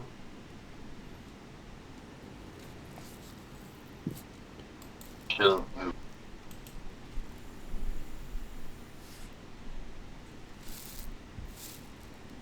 Way to get around. She can jump across there? Yeah. So 5, 10, jump. That's fine, it's within range. 15, 20. It can be about right here with movement, easy enough. That'd be 30. Should do, and that's switch and return it. That's what you're doing. Alright. Grape shot. I'm gonna move up. 5, 10, 15, 20, 25, 30. And I'm gonna take 2 shots. Alrighty. Hits! Sweet. Oh, good damage. He's heavy. Now? Wow. That also hits. I mean, you guys didn't really hit him much. He's hurt. As you shoot him, he'll rebuttal again. How do you organize an outer space party? You plan it.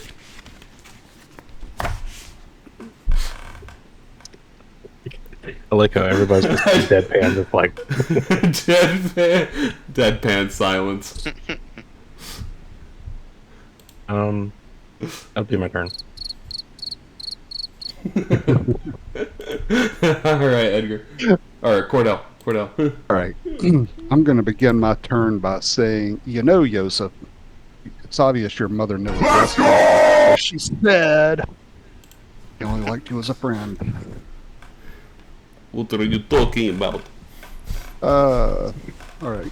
Can I see him from where I'm at? Yes. He's just 30 feet above you. Is the door still open? It is. Is there a way to secure the door, lock it down here, if I close it?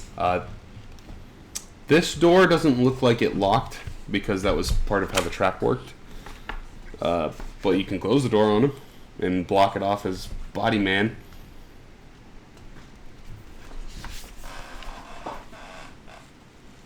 Do I want to shoot him or do I want to shut the door?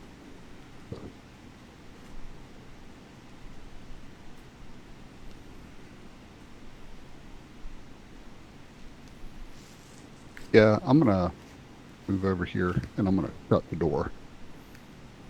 Okay. I mean, I'll say that's part of your movement. Okay.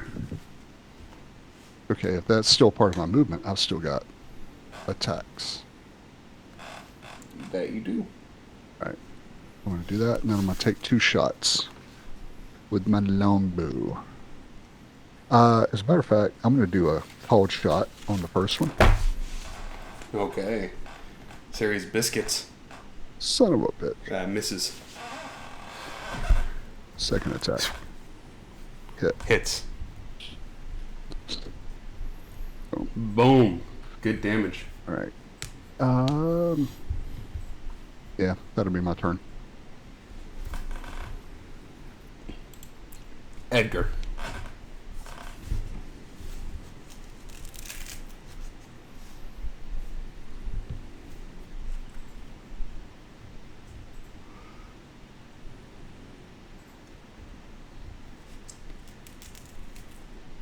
I am going to.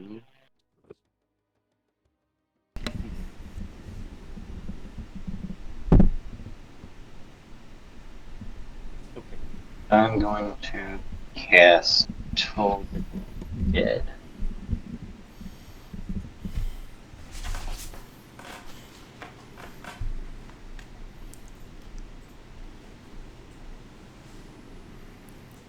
He fails. Takes the damage. The dong of the bell hits him in the head. Rings his ears. I didn't hear no bell. That was a heavy hit. He's looking real rough after that one. Is there a way? Can we see from if they're from the top of the rafters if there's a way to get out besides the door? From this side, it looks like the door is the only way out, and that's where it looks like he's headed. Okay. Well, then I'll move my frying pan of justice towards the door 20 feet. Okay.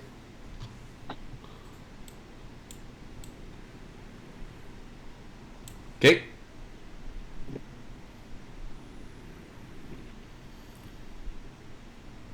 Dave, your turn there. And would you have advantage to Cordell if I moved the frying pan back one? That'd be for you, because it's your spell. You have an ally. He doesn't.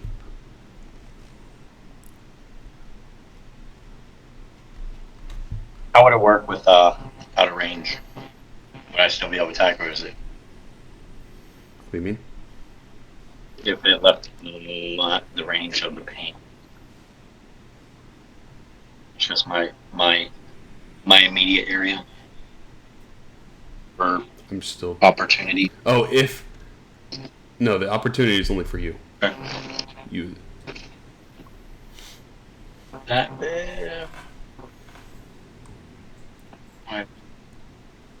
That's your turn? that is my turn. He is going to drop down Assassin's Creed style onto Cordell. So he's going to make a dex or acrobatics here. He jumps down, and he's going to cushion his blow on Cordell with an attack to the face. First dagger attack on Cordell. It's a 23 to hit. Yeah, I'm dead.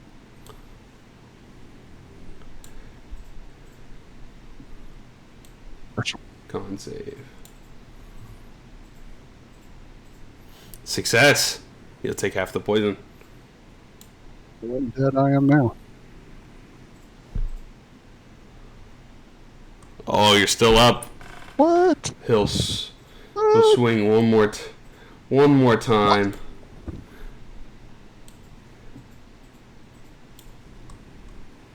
Cordell's tougher than I was giving you Oh. credit for. Now you're down, bud. Yeah, now I'm down. Now you're down, bud. As he stabs you, he turns around, and I think you're out of range here. Seeds by 45 feet. 45 feet. And that was without the poison.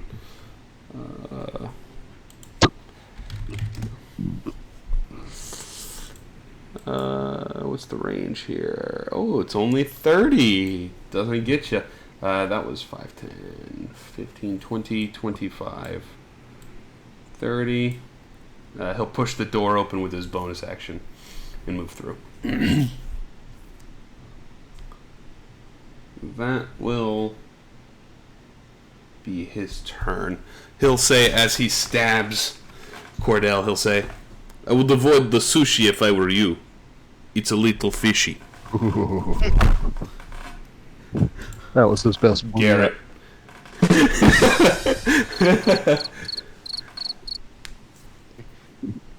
Alright, so...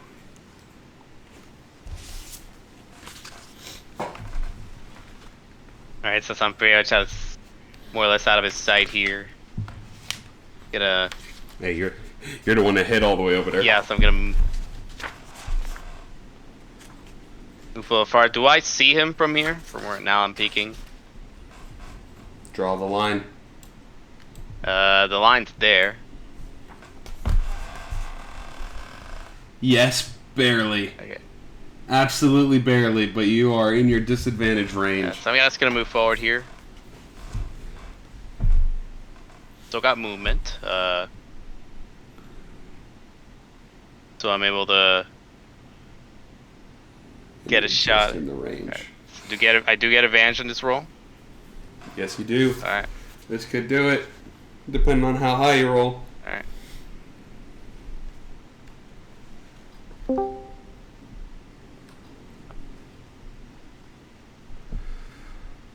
That hits. Sneak.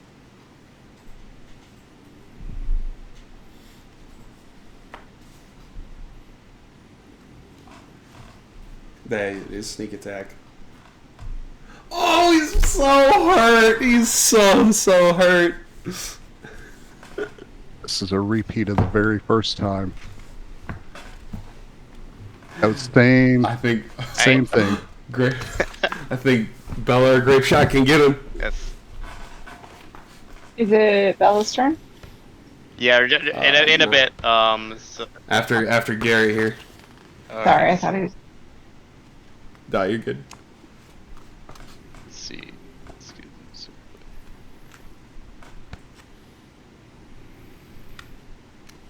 Alright. Ginger, Okay. Fred, smart.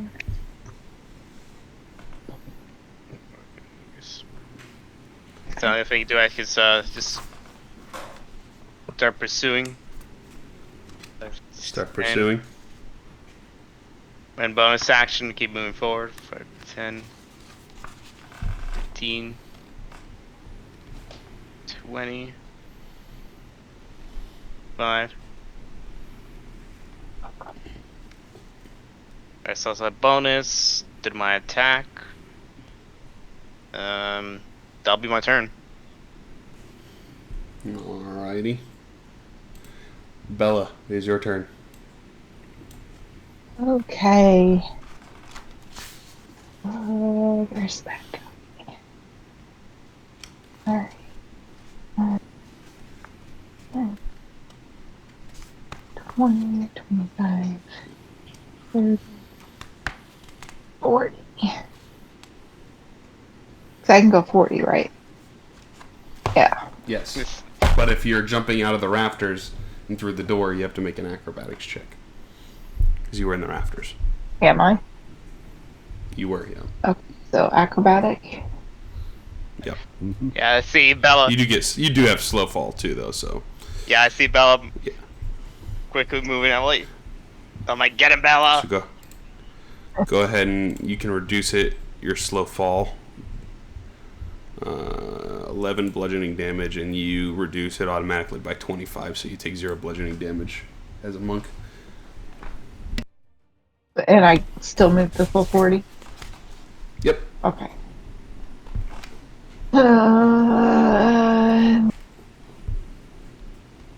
Stunning strike. Huh? That's Edgar. Okay. That was...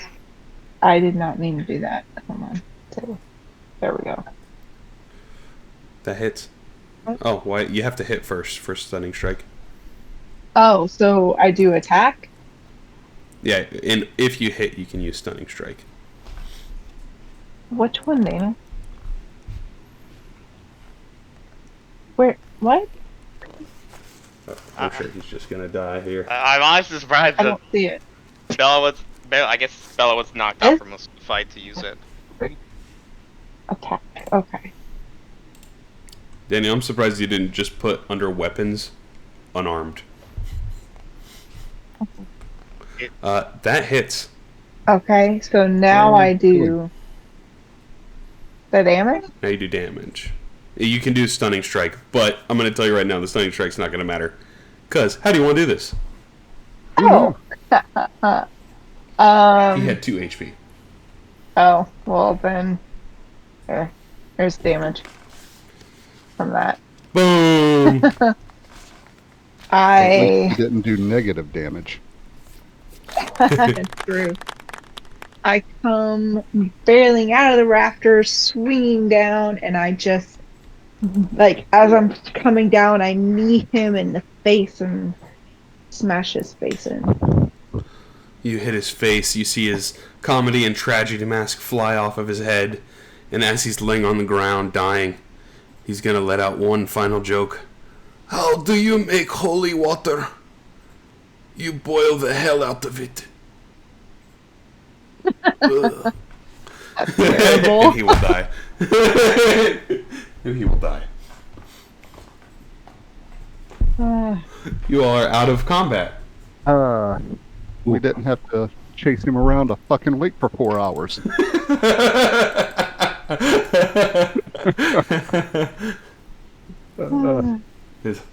His hideout wasn't as conducive for it this time. Yeah. He's gone. Well, looks like we don't have to perform CPR.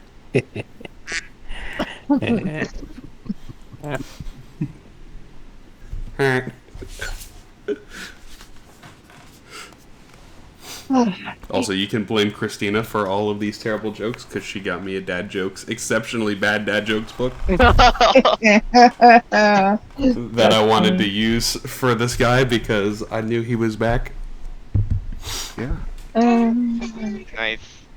And I appreciate the fact that you didn't use the same jokes this time that you did the last time. I think you used the ass in one before. That was a rogue that likes butts. Yes. What do you call a rogue that likes butts? An owl. An assassin. What do you call one? You like the fish one though, Brett. Don't lie to me. That was pretty Which one good. again? I wouldn't eat the sushi if I were you. Yeah. It smells fishy. Smells fishy. Yeah. And the So bad. confident was pretty creative.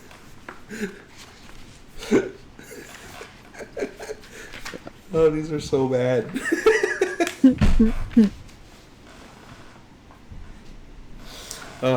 So, as you finish the combat, you are left in this cavern underneath the docks, underneath Spelljammer Hall, most likely.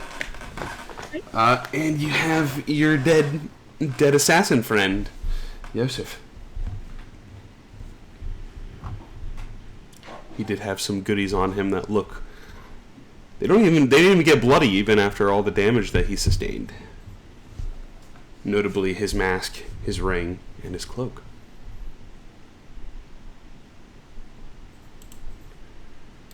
Alright, we got about 1,000 gold pieces over there that we can take if we can disarm that trap. Oh wait, I'm still unconscious, so I can't You're begin the not. party like that. Cure wound. Ah. You are cured wound, sir. You are like the greatest pacifist ever. We appreciate your healing skills. I'm gonna You are take no that. longer prone.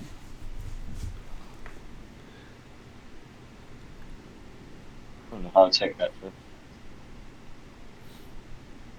So we appreciate your healing skills.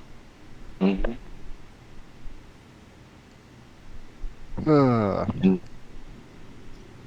That frying pan of justice. Alright, we want to search Yosef's body. Find treasure You and plunder. in the find those dagger. 3 items that stand out to you between the ring, the cloak, and the comedy tragedy mask. Wonder what the cloak and the ring do. I don't think I would be interested in the mask. And what about the dagger? And there is the dagger. There is the dagger. Not the mimic. There be the dagger. Alright.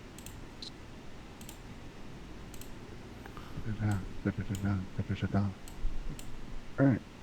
So who's got the identify spells? Oh wait, no one. Oh, that's right. We need an arcane caster for that.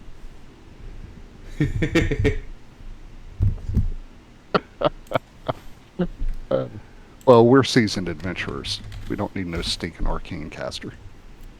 It's okay. You can just get it. You can pay to get it identified. It's okay. We don't have a gem in this campaign, do we? Not yet. You can purchase one. I don't want a gem in this campaign. One campaign A would be gym. I was enough. thinking of Jim. It's like we gotta pay a visit to our old friend Nemarius. Mm-hmm. The I man. got up. There it is. What's up, bitches? Nadius. What's up, bitches?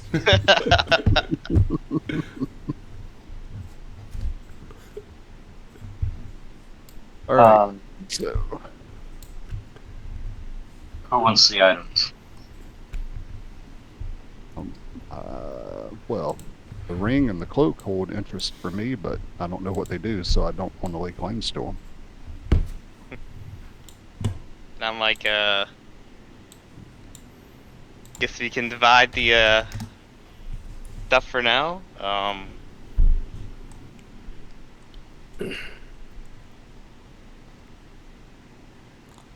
I don't need anything, so I don't really have any vested interest in any of the items.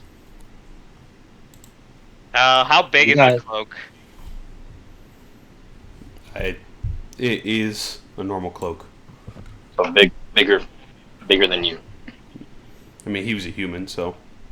Alright, so I'll be like, yeah, I don't think this fits you unless it's tailored, so I'm gonna steady take either the, and I already got a dagger. So unless, do I compare my dagger to this one? Do I feel like, which one do I feel like a little more oomph coming from? They're both magical. Fair enough. I'll probably either take the mask or the ring. You should just get it identified. Yeah. Or see if there's an item that does that. Yes. Nothing's ever gone wrong with just putting a ring on. No, nothing. Nothing. I mean, I'll probably we'll take the mask and be like, anyone want this ring? When I know what it does, I might take it. I guess we can always hold on to it. All right, we'll hold on to it. So we'll have a look at it, and then we can make a decision from there. Yeah. Now, Yeah. if we just had a rogue who could disarm that ceiling trap, we could collect about 1,000 pieces in gold. I'm on On it. a rogue somewhere. Yeah, So where is it right now? The trap. Trap Alright. was like, Coins are. With the yellow. yeah, it was like roughly Yeah. somewhere, Smart. Stay Alright. under the trap while it's getting disarmed. somewhere like that. Okay. Alright, so I head over to a place to disarm the trap. I mean, he shot the coins to set off the traps. I don't know how you do that. Yeah. Give me an investigation check. Gonna get paid. Maybe. Garrett doesn't die first. I'm going to use my eyeballs for neck. Okay.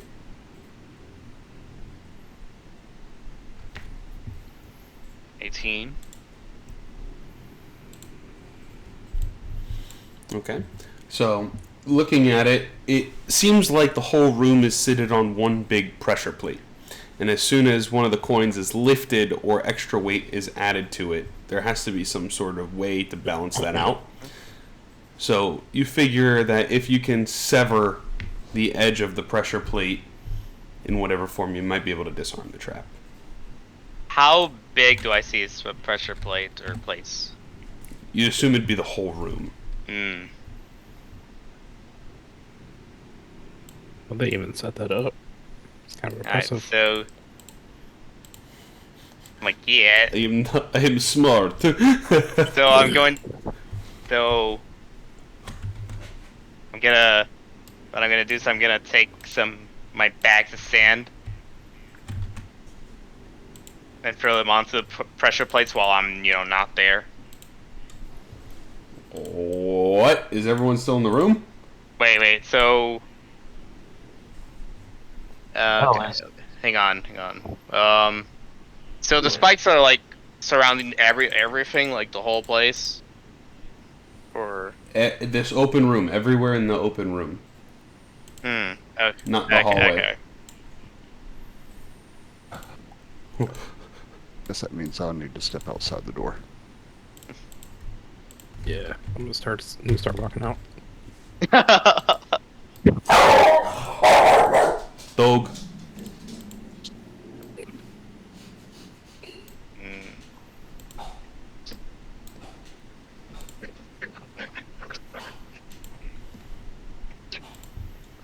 Oh, and we've got 4 new deckhands for our ship. We convinced their boss to let them come to work for us. Well,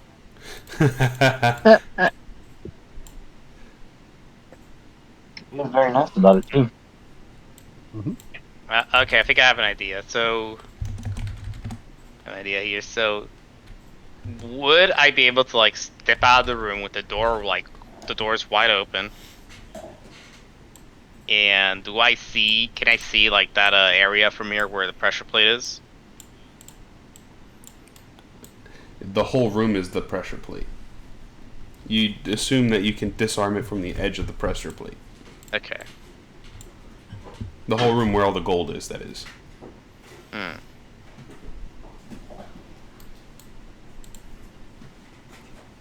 Yeah, I was thinking, what if I can like tie a bag of sand to my arrow and then shoot it up from outside the room here. You know that it'll just set it off. And that's exactly what happened before when he knocked some of the change around during the fight. I guess I can, based on what he was doing, do I see like do the spikes like come back once they Yeah, they reset the trap. they reset? Okay. Okay.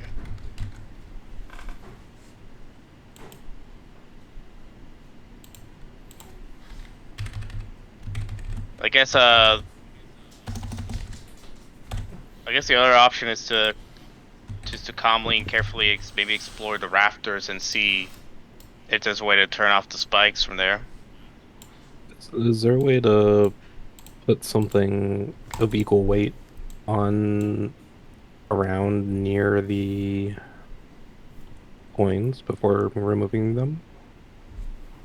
You would assume that it would probably set it off the moment you set something on there. Okay. That shouldn't be on there.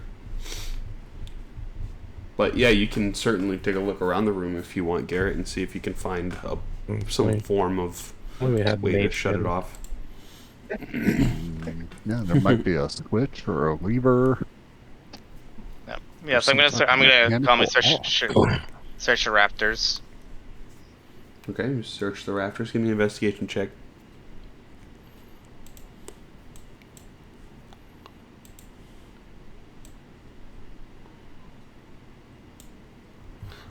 Funny enough, you don't find anything in the rafters. But in the back part, no switch at least. In the back part, you find a secret door in this corner. Oh, nice. Door. In the top right. It's like a secret little push part of the stone. Take a door. Alright, so I carefully inspect that. Okay. You push it open, and you just immediately are hit with the scent of a place that you've been before. You would probably hear at the end of a hallway someone just loudly sipping on some sort of drink, like Coffee. At the far end of the hallway. Yep. Maybe coffee. It is early morning.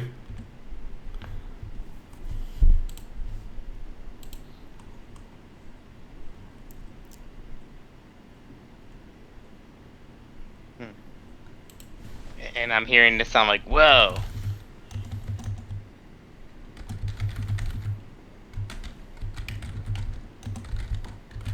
It is strange.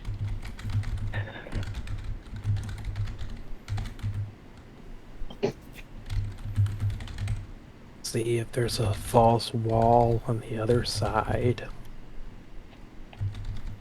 We're still able to communicate telepathically, aren't we? Yeah, we saw like whopping 5 hours. Yes. So yeah, I'm like describing the back. Whoa, I can hear other people from there.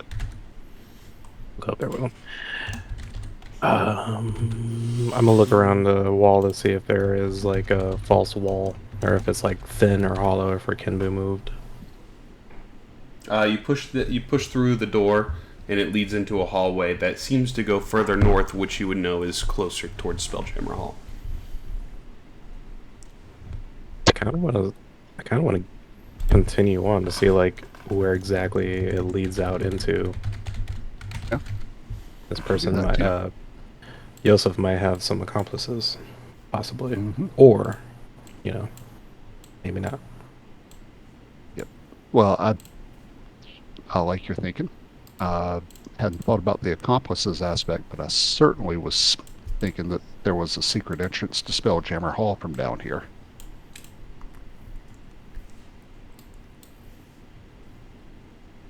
So you follow it down the hall? Yeah, I mean, the gold's not going anywhere, so we can figure out a plan while we do this. I feel like we're going to spend a long time doing that. While they're doing that, I'm going to search down here to see if I can find a lever or some type of switch. Search the room, yeah. Search the room up here, see if I can find a switch to disarm the trap. Hey, give me an investigation check. Yeah. Oh my goodness, what? Say it one more time before I roll. Give me an investigation check. Oh, look at that. Stone halfling luck. Oh, what's that, Cordell? There it is. No, 1 to a 20. That is awesome. You've used that stone more than any other person ever. But yeah, immediately as soon as you walk in, you see there is 2 what looks to be like statues on top of this desk. Okay. And you can see where there is a knife gouge that was in the middle. That is where the mimic was seated. And one of them is currently turned sideways, and the other one's straight. The one that turns sideways, I will turn it so it is in the same direction as the other one. So it's parallel with the other one. And as soon as you do, you hear... It's like a whole bunch of machinery and clicking and stops. And after that, it just settles in. Okay. I'm going to beat feet over here because I want to get paid. And I'm going to back up to here just to check that it's disarmed. I'm going to take one of the torches out of my bag and toss it in here to the gold area. I was waiting for you to run in and just grab a piece, and then it just like, oh, and it goes up. Now, as you toss the torch in, nothing happens. Okay. Now I'm going to go in and grab, acquire my torch and start loading up my pockets with gold. Because I'm tired of not getting paid. Sweet. It was 1,000 gold pieces. Sweet, sweet, sweet. Nice. There you are. And we'll cut back to Garrett and Grape Shot at the top here, going down the hallway. You guys go down the hallway a little bit ways, and Garrett, you come up from behind. Actually, you go down this hallway, and you've been in this place before that you enter into. You like push this curtain to the side, and you're on the side of what is an underground black market shop that you have previously been in with your good friend Shrakdar, the dark elf. He's currently just sitting here, just sipping on what looks to be coffee or tea of some form. And he turns and looks at you. He's like, "Huh? Hey, how's it going?" And I'm like, whoa, it's been a while. It's been a minute. You guys all right? And I'm like, kind of confused, like, how do we end up here? This thing's been here forever.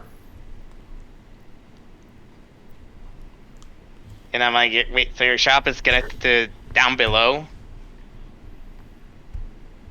Yeah, it's easier to get things in and out of the store if you have a secret way to get merchandise in and out of the store. Yeah, I'm gonna elbow Garrett and be like, of course we knew that. He's giving you the information. This is a black market shop, and he uses this as a tunnel to get black market goods in and out from the port.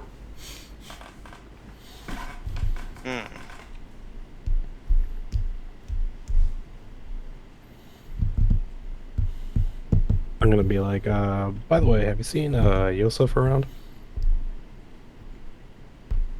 Nice. He kind of looks stunned. Are you talking about the guy that's been living in there? Yeah.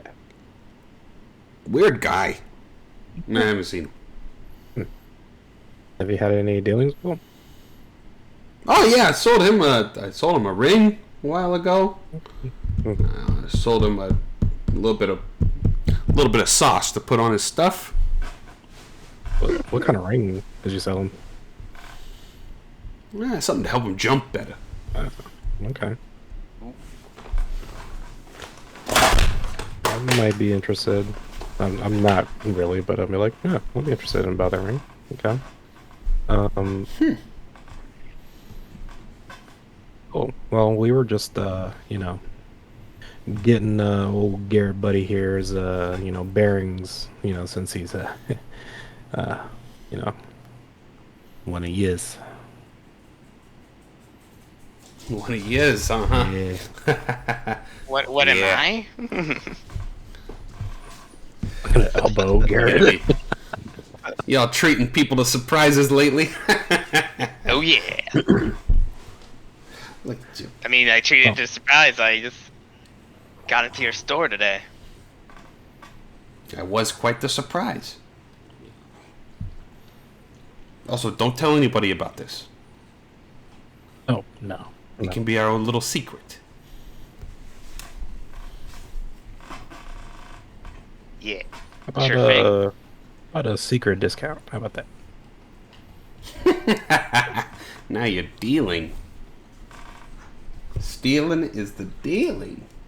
What are you interested in? Well, I think our friends and I and us might be interested in some things, but I think for now, we'll just, Which do I some have window the shopping. shop is there. It's the underground shop. He will give you a 10% mark off. We can't do that. Yeah, buddy. Secret. I don't need anything right now, but Garrett, do you need these tools? Do you have some already? I already have these tools. Okay. Well, I think we're. Oh, what is that mystery key? You're intrigued by the mystery key, are you? You see, this key is special. It has a 5% chance to work on any door. And once it works, it disappears. It's crazy. Very low chance. It's kind of shitty. I'm not interested. No, but if it doesn't work on that door, you can just use it on the next door. It's 5%, sir. That's more than zero. Yeah. We do play a game of chance. Wink. Wink, wink.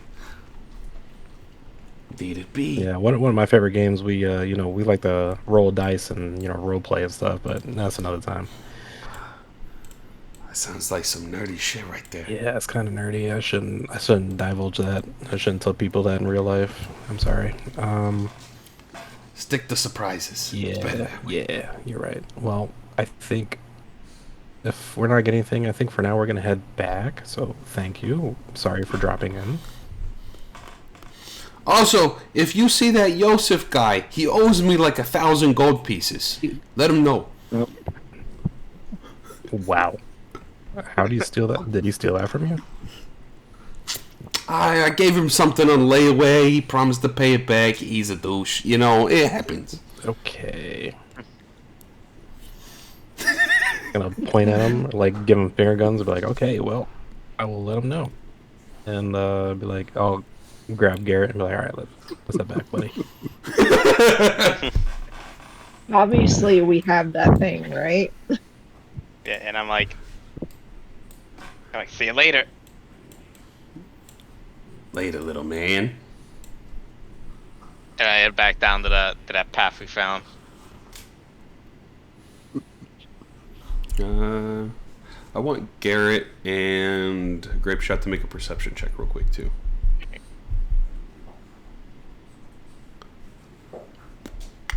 I'm going to use my the knack. Okay. Gotta make that better. Alright. It didn't help you succeed, so. Alright. Yeah, nothing. You guys just continue walking down the hallway.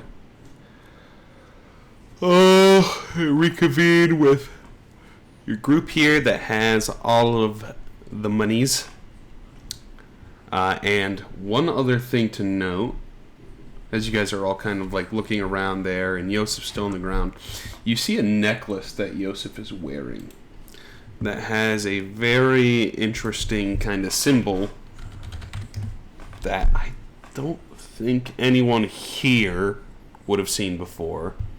One person in your group might have seen it before. He has a necklace with this sort of shield in cross iconography on it. Wait a second.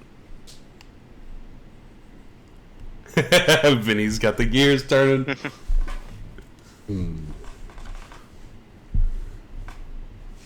Wait a second. What?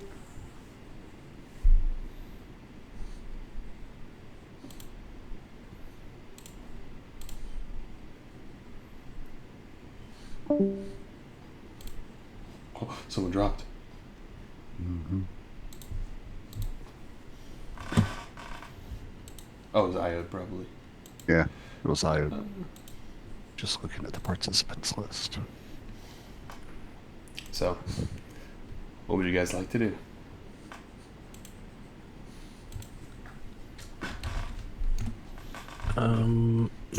Well, I'm gonna tell everybody here that the gold actually belongs to...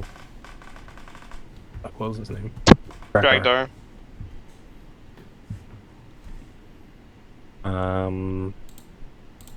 But I didn't give it away that, Yosef was dead and that we might be possibly in possession of said gold. So... Well, we lay claim to it. And I'm like, it's our gold. Our gold. That's right. We getting paid. We got paid. I was like, his death's canceled due to death. I'm pretty sure that's not how it works. I'm pretty sure it just gets pushed on to the next line again.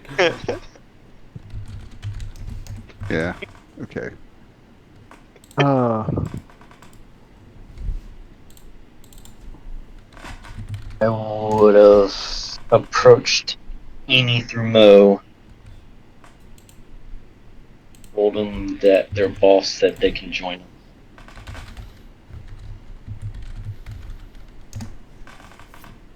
And I missed all kinds of fun tonight. Yeah. But y'all missed out too. Our neighbors had a fire pit out front in the driveway. Ooh. Yeah, so I started chatting with them and catching up with them, and then catch up turned into like 2 hours. It was good conversation, and she brought out the s'mores, so I had to stay. No excuses. D&D is life. Oh, but she I had know that you have some homemade. misplaced priorities. She had little gingerbread cookies that she homemade as finished ginger shortbread cookies, and we made s'mores out of it. Oh my god, it was amazing.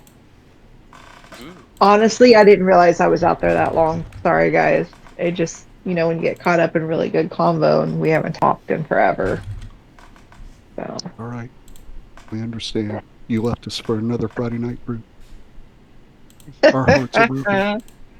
Well, the whole time I kept standing, like, no, I can't sit. I gotta finish my loading the car, and I had D&D, and so I just kept standing. But then we just kept talking and talking and talking, and then when I came in with the stuff, I was like, holy shit! It was 9 o'clock. I pulled in the driveway at like 6:15, 6:30.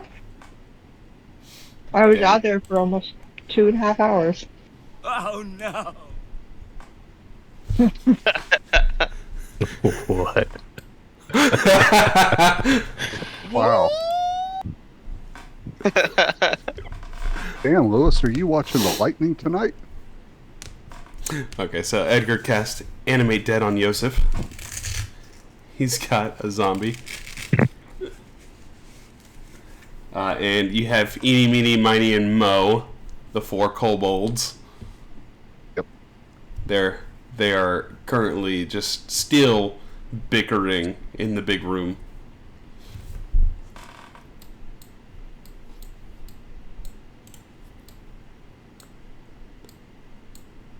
Are you guys still bickering about your beef? He ate meat! I'm still hungry. You're hungry? Hungry. How about you come to the ship and I'll cook you? You got meat? We have. Sure, we have something on meat. Mhm. Yeah. Unlike the Wendy's restaurants, we know where the meat is. He points at Grapeshot. Monkey meat? I don't have any meat on me. Oh, no meat. Furry monkey.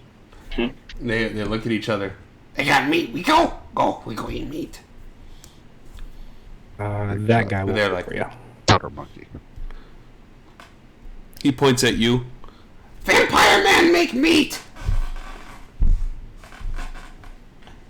All right. I smell like cigars and whiskey, so no. All right, there, eeny, meeny, miny, and mo. I'll take y'all back to the ship and get y'all squared away with quarters and tasks, and make sure that you are paid in meat. They look and their eyes like light up. This is the best day ever. All right. And they see their boss like kind of walking with Edgar. We got 2 bosses. What? Cut out on us. 2 bosses. They run over to you, Edgar. Cook meat, you boss. Nope, you got a crew now. You're the boss. Have them be your Our sous boss. chefs. Boss. Your prep and cook chefs. They're line How about- line cook. How about each one of us takes one? Nah, they're all yours. Have fun. What are you calling them? I have a zombie. I've got, I got one of them that can work in the crow's nest with me since I'm the ship's scout, and we got 2 of them that can do security. I don't know what the 4th one can do right off the top of my head. I'll take the last one. He can help me with the cannons, and Yeah. he could be my other. Yeah. Powder monkey.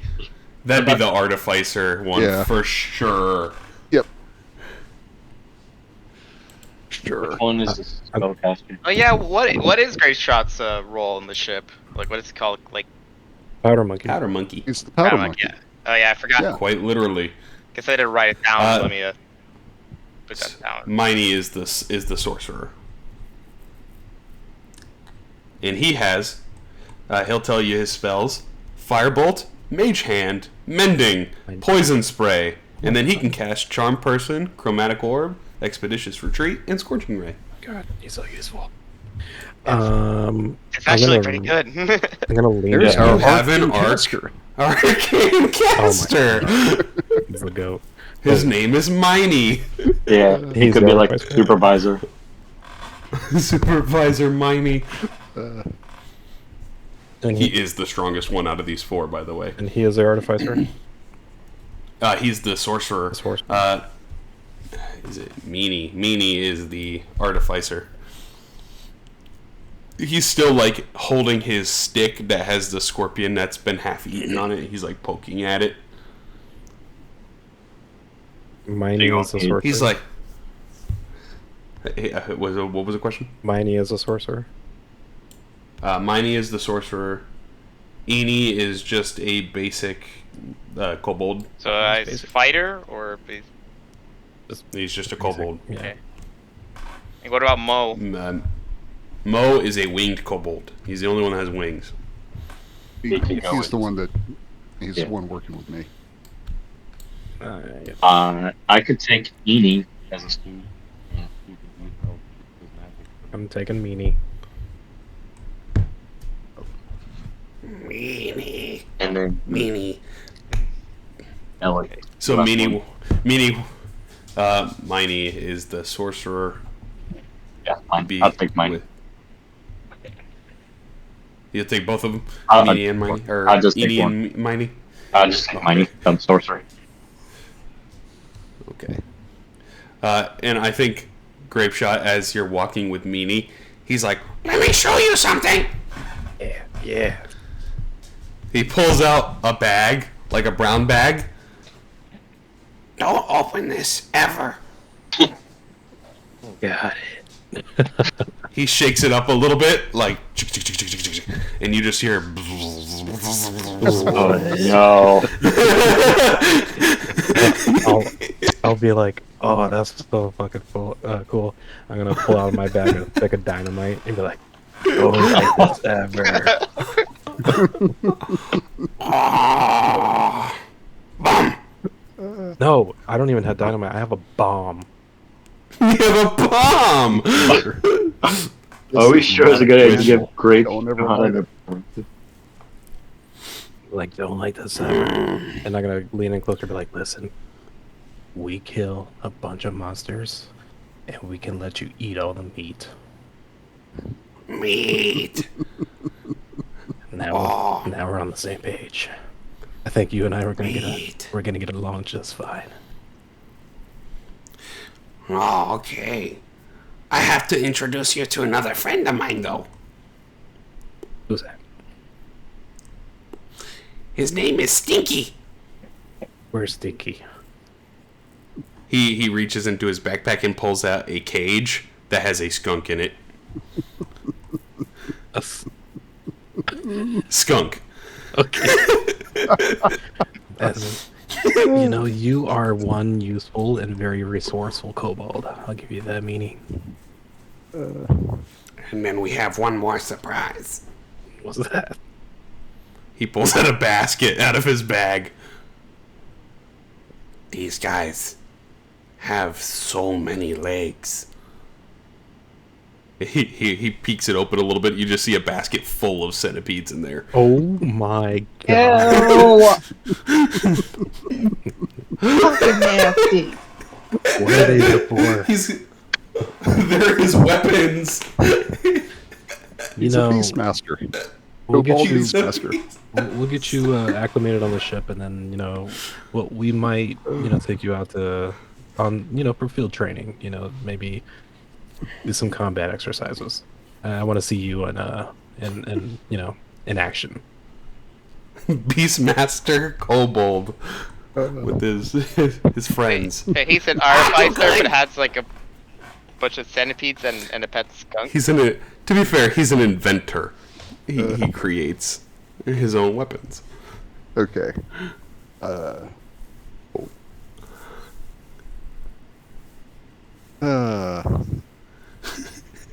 Brad got a nice chuckle out of this guy. Yes, I did. Oh, you want to see what he looks like? No, freaking. Well, he don't have no scorpion anymore because Cordell ate it. I'll find another one. Stingy and stinky. Stingy and stinky. Oh, I'm already. What are we gonna do today? We're gonna sting and stink everything Is the way that a we do all the staff? time. Is that staff with a scorpion tied to it? Yes. This is the most beautiful kobold I've ever seen. Okay. We should name him Alex.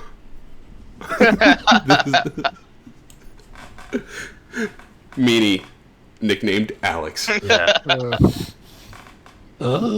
God. Gimbal. I don't know about that, guys. God, Okay. Well, I think we should head back to the ship. So you guys head back to the ship. Yeah.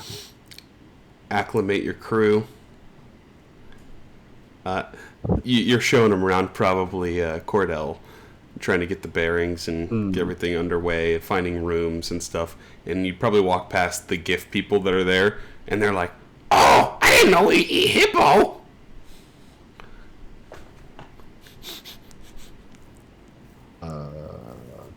Okay.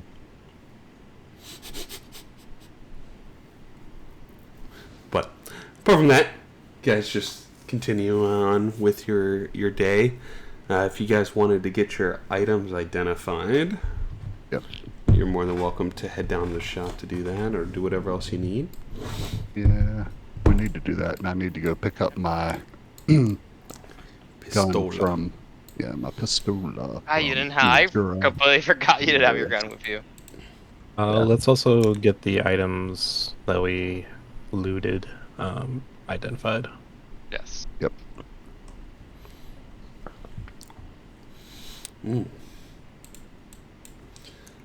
Okay. You just had the regular pistol, didn't you, there, Cordell? Yeah, I needed it to be Automatic pistol. enchanted so that I can bypass magic resistance.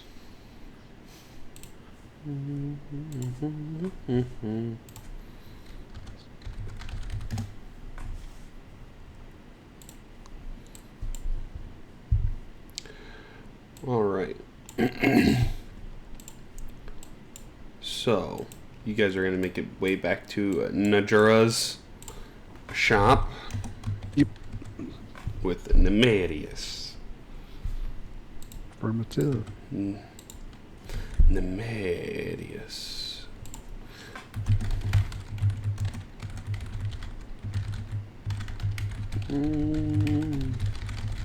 There we go. I'm making the pistol real quick. As you guys enter back into the shop, Najura, with his blue cloak, will say, What's up, bitches? We finished something for you. Oh, we appreciate that, bitch. There you go, bitch. Thanks. Alrighty. which it should. Yeah, it did everything automatically for you. Yeah. You can just transition your ammo from the one to the other. Yep.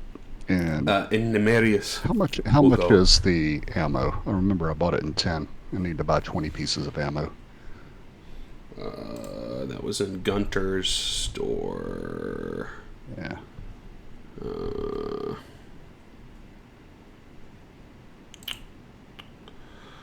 What happened to that shop? Armory. Duh, my brain's not working. For the pistol, for the automatic bullets, because it was modern, is 5 gold pieces for 10. Okay, so I need 20, so that'll be 10 gold pieces. I'm going to mark that off. 10 gold pieces. Yeah, mark that off. I'm down to 179. Go. Thanks for stopping in, bud. Yeah, Safe shooting out there. thanks. Appreciate it, Tex. Get back to it. Absolutely. America. Yeah, whoa, yeah. Uh-huh. So, Nemerius in the magic shop will say, we also just finished a great new item, if you are interested.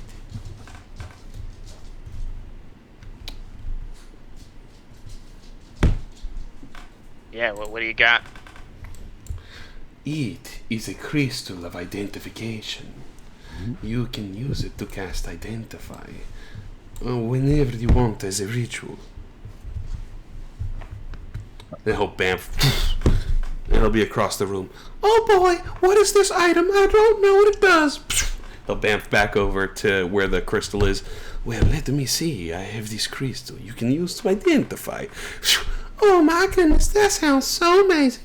And he just like does this little RP back and forth with himself, illusioning himself to have like one of those bindles on top of his head. See? That is like truly disturbing Nemerius.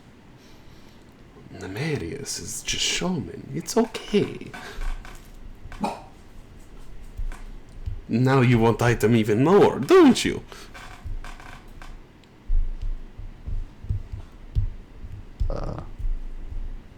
Nah, I don't really want the item. It's just got the feel like it's got some bad news. Fair enough then. Nemerius finds someone else.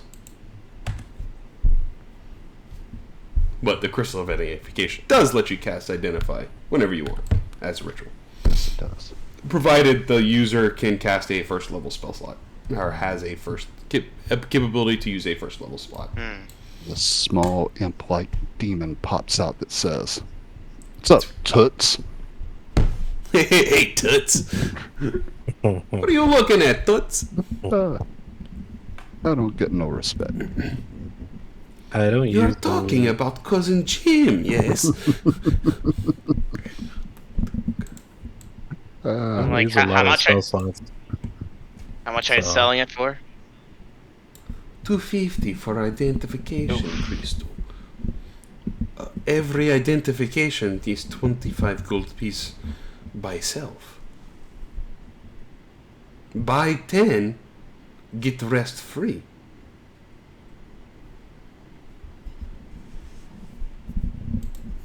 Long-term savings. That is kind of good, but it would be nice to have identification on the go too. Yep. Mm-hmm. As Garrett's still walking around with a dagger that he has no idea what it does. How much is it per identify service? Here's 25 gold pieces. Per service.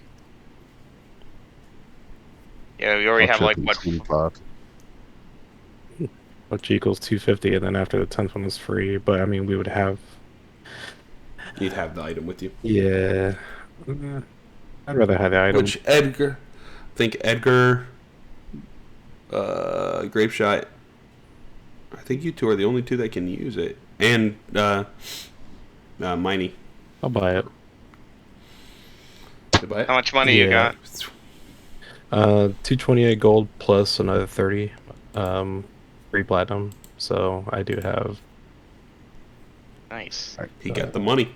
I'll chip in 25 to you to help offset that cost. All right, so how do I do Okay. that?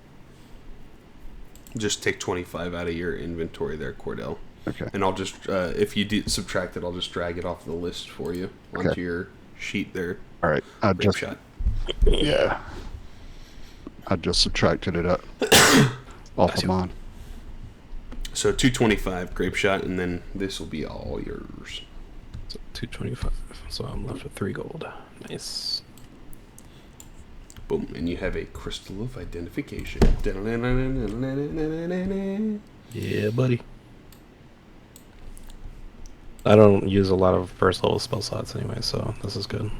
It doesn't burn a spell slot. You can only use the crystal if you have the capability to cast a first level spell. I see. And plus, are you ritual casting, so that doesn't really consume spell slots unless you actively cast it.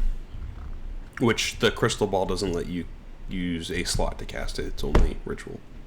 Nice. Sorry, Demarius, but we do often travel, so this is handy for us on the go. The Marius understand. It's okay. Have fun. And thank you for doing the business.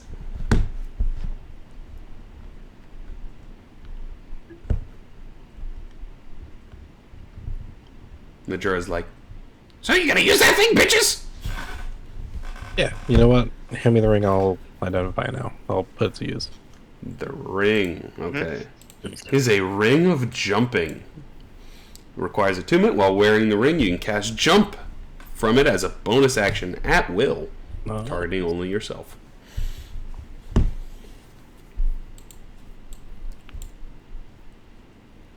Had somebody like jumping on roofs. Alright, let's see the other items. I can see Edward Kenway using that.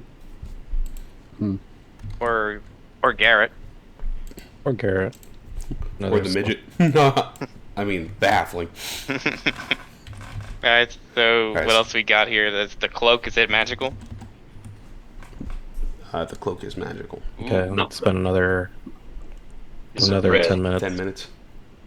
This is a cloak of protection. Oh, Very nice. Well, you gain a +1 bonus to AC and saving throws while wearing the cloak. Ooh. Wow. And you have the dagger, the mask, and then Garrett has his own dagger still, but he doesn't know what it does. I want to do the dagger away from Najura and away from Amarius, to be honest. So Okay. there's a private place we can go to identify the rest of these items. And I'll be like, you know what? We can do these like. Yeah, which you have plenty of options here. I'll show you the. You guys are currently inside Spelljammer Hall. I'm gonna let's say where are our quarters.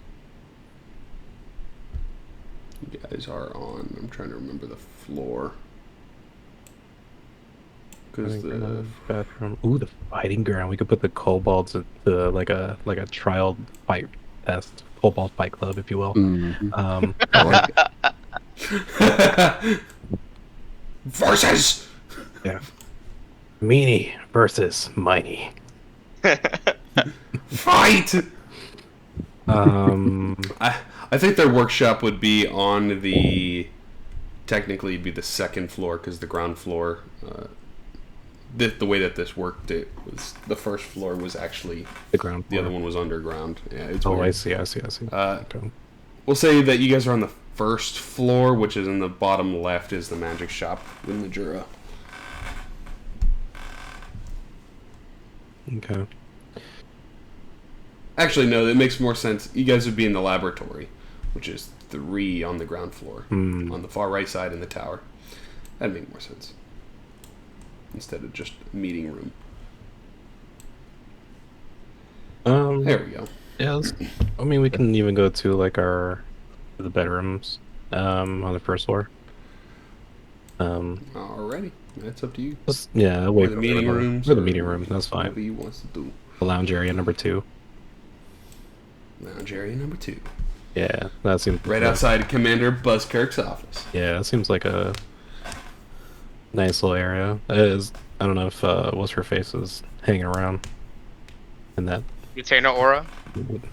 Yeah, Retainer Aura. retainer, right? You Yeah. don't see her currently on this floor. She might be downstairs or in the office. Okay. Well, is what's his face at the lounge bar? That would be downstairs. Oh, Bastion is working on the main floor. Okay, as long as we can just chill in the lounge area. Alright. And I just want to go ahead and start identifying the rest while everybody can, sit around the campfire, or not campfire, the fireplace.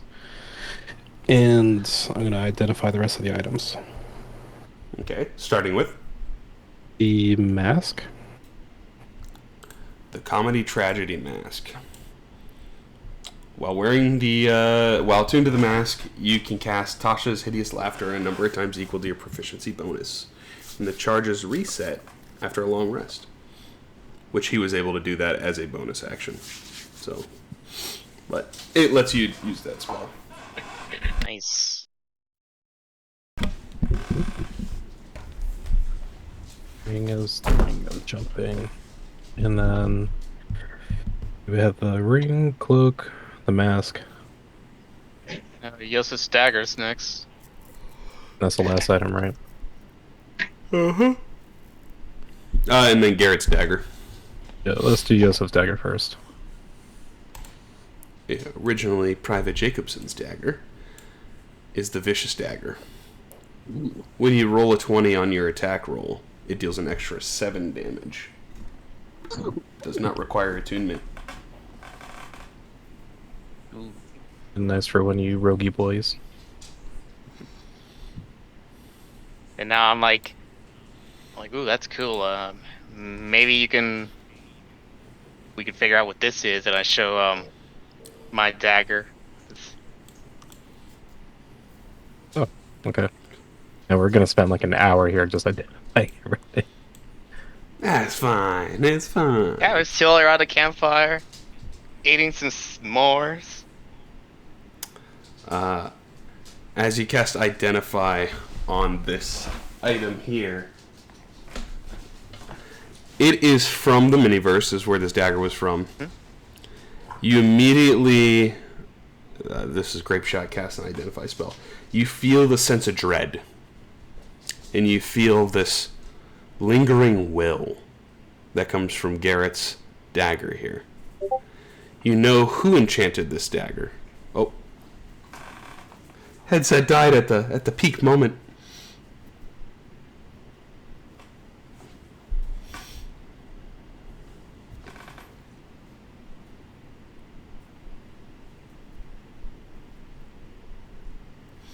Just let me know when you're back, Vinny. Oh no!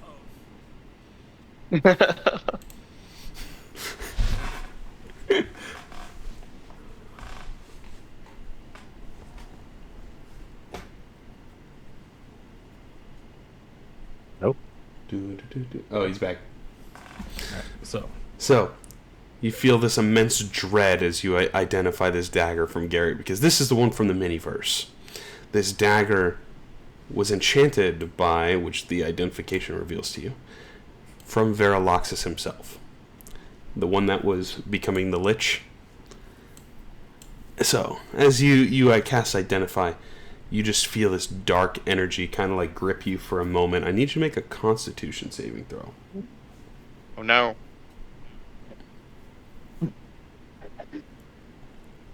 Still got bliss. Okay. As you cast the spell, everything it overcomes you for a moment, and then you learn the benefits of the dagger. It is just a +1 dagger. I'm gonna describe to Garrett what I felt in that moment. I'm gonna say it's magical, but yeah, there's an evil presence to it, so just be careful.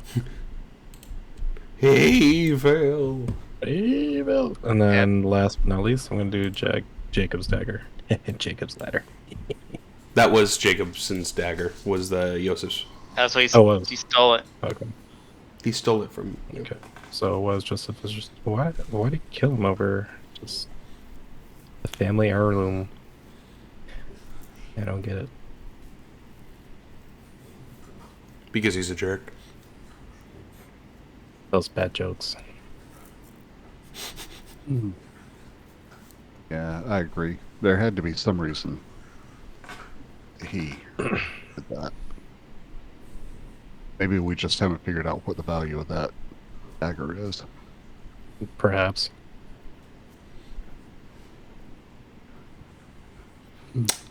There's also the one other thing that you had, which was Yosef's necklace. It doesn't have any magical components, but it does have that iconography, which I'm trying to remember if the Identify spell reveals information about that. I don't know. I mean, I don't think it'd tell me like the history of like what There's it. different spells for that. Yep, it doesn't tell you. Yeah. But you can all give me. Vinny knows. Look at what kind of. Vinny knows.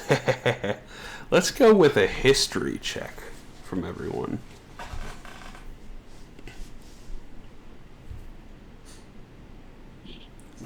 History.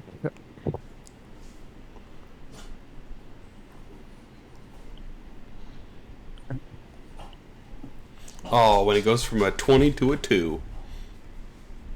Damn. Roll for Bella. I think Bella's there. She's going to eat more s'mores. What is it? History? Oh yeah, go ahead and roll. Okay, right there. So far, Garrett knows. I'm gonna say Garrett knows because he is what the hell is it frozen, broken. There it goes. So Bella and Garrett both know that symbol is the symbol of the Scarlet Brotherhood. Oh, them fuckers again?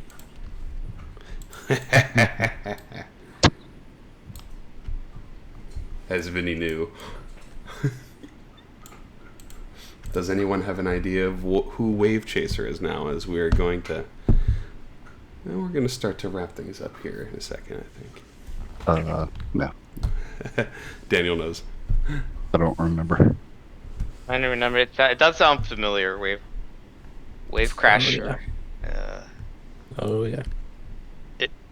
Feels like one of those people that was in, like, I think he was in Saltmarsh, like the Saltmarsh area itself, because there's like a couple other islands, and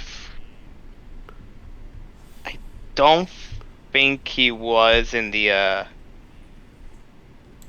he wasn't part of like that council. I think he was part of the guild. No. I feel like it was one of those two. You're close. We'll talk about it here in a second as we're going to come wrap things up. Who is going to take the dagger? I assume we're talking about Jacob's dagger. Jacobson's dagger. Jacobson's dagger, yes. Anyone else feels like they're gonna use this, or?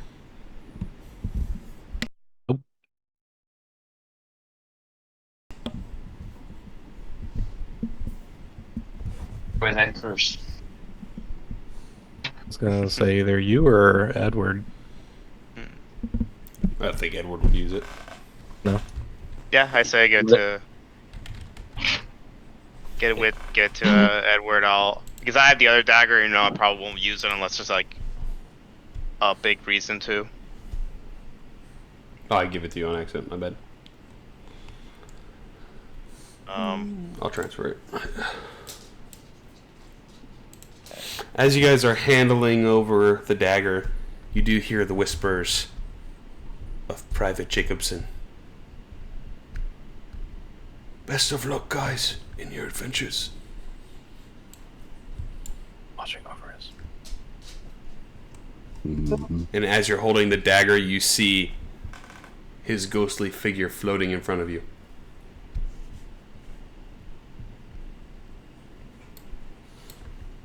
Yeah.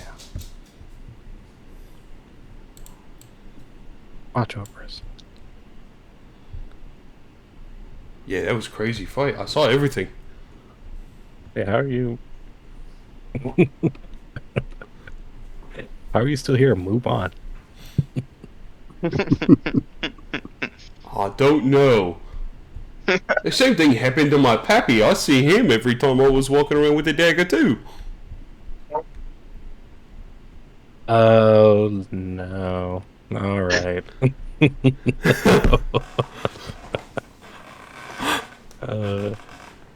Whomever has the dagger is gonna see Jacobson's ghost now. Mm-hmm. And also, Yeah, it's gonna be As Edward you're- Kenway. as you're holding the dagger, what did the daddy tomato say to the baby tomato? No, Catch up! throw the dagger away. Spit into I want the him to fire see of what- Mordor. We're gonna find the nearest volcano. You're gonna unleash, like, the celestial spirit that died 5 million years ago or something. I want to see Oh, wow. what he did. Hey, we're in outer space. We can chunk this thing into a star. I gave the dagger soul trap, though. So, there you go. That's the other thing you find from the Identify. If you die wielding the dagger, Bagger. then your soul becomes entangled with it. So don't die. Yeah, just don't die. Easy. So, what about the cloak of protection?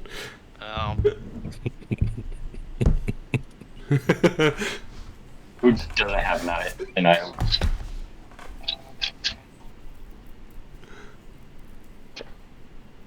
I've got the Stone of Halfling Luck, and I've just paid to have my pistol enchanted, so I will not lay claims to the cloak at this point in time.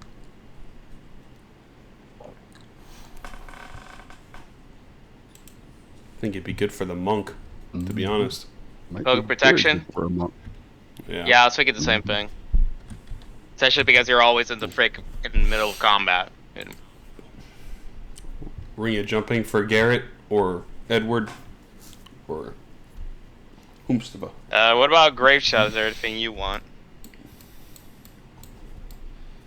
Nope. Sure? Yep. He wants that necklace. No, I already have the best. I already got the best thing from this little mission here, and his name is Meanie. So, I am good. And I guess you got the crystal identification. That too, yeah. And if I'm not around, you guys have permission to use it if I'm not around. Nice. We appreciate that. Alright, yeah, right now I'm trying to decide whether if I'll go with the ring the mask or both?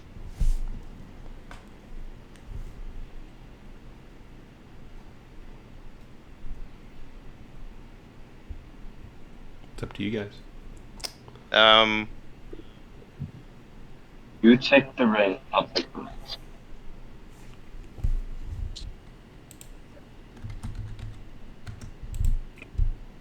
So what? So the range jumping, like, it does it like just boost? Triples your jump.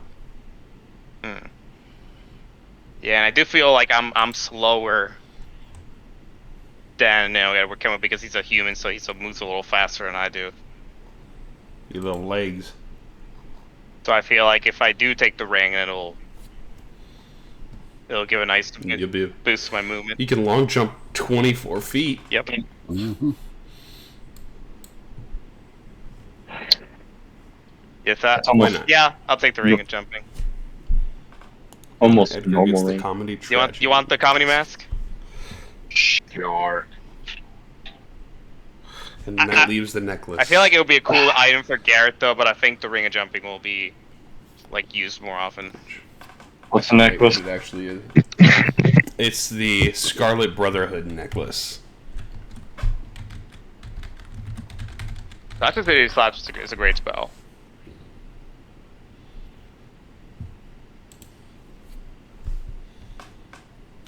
Nice mission, everyone. That was good. I thought we were due for some buttload of magic items.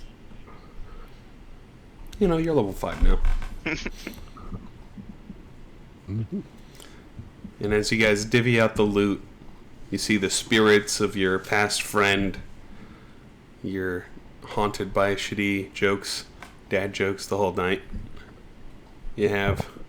I think Edward Kenway would love them. I think he'd be like, oh, God, the whole time.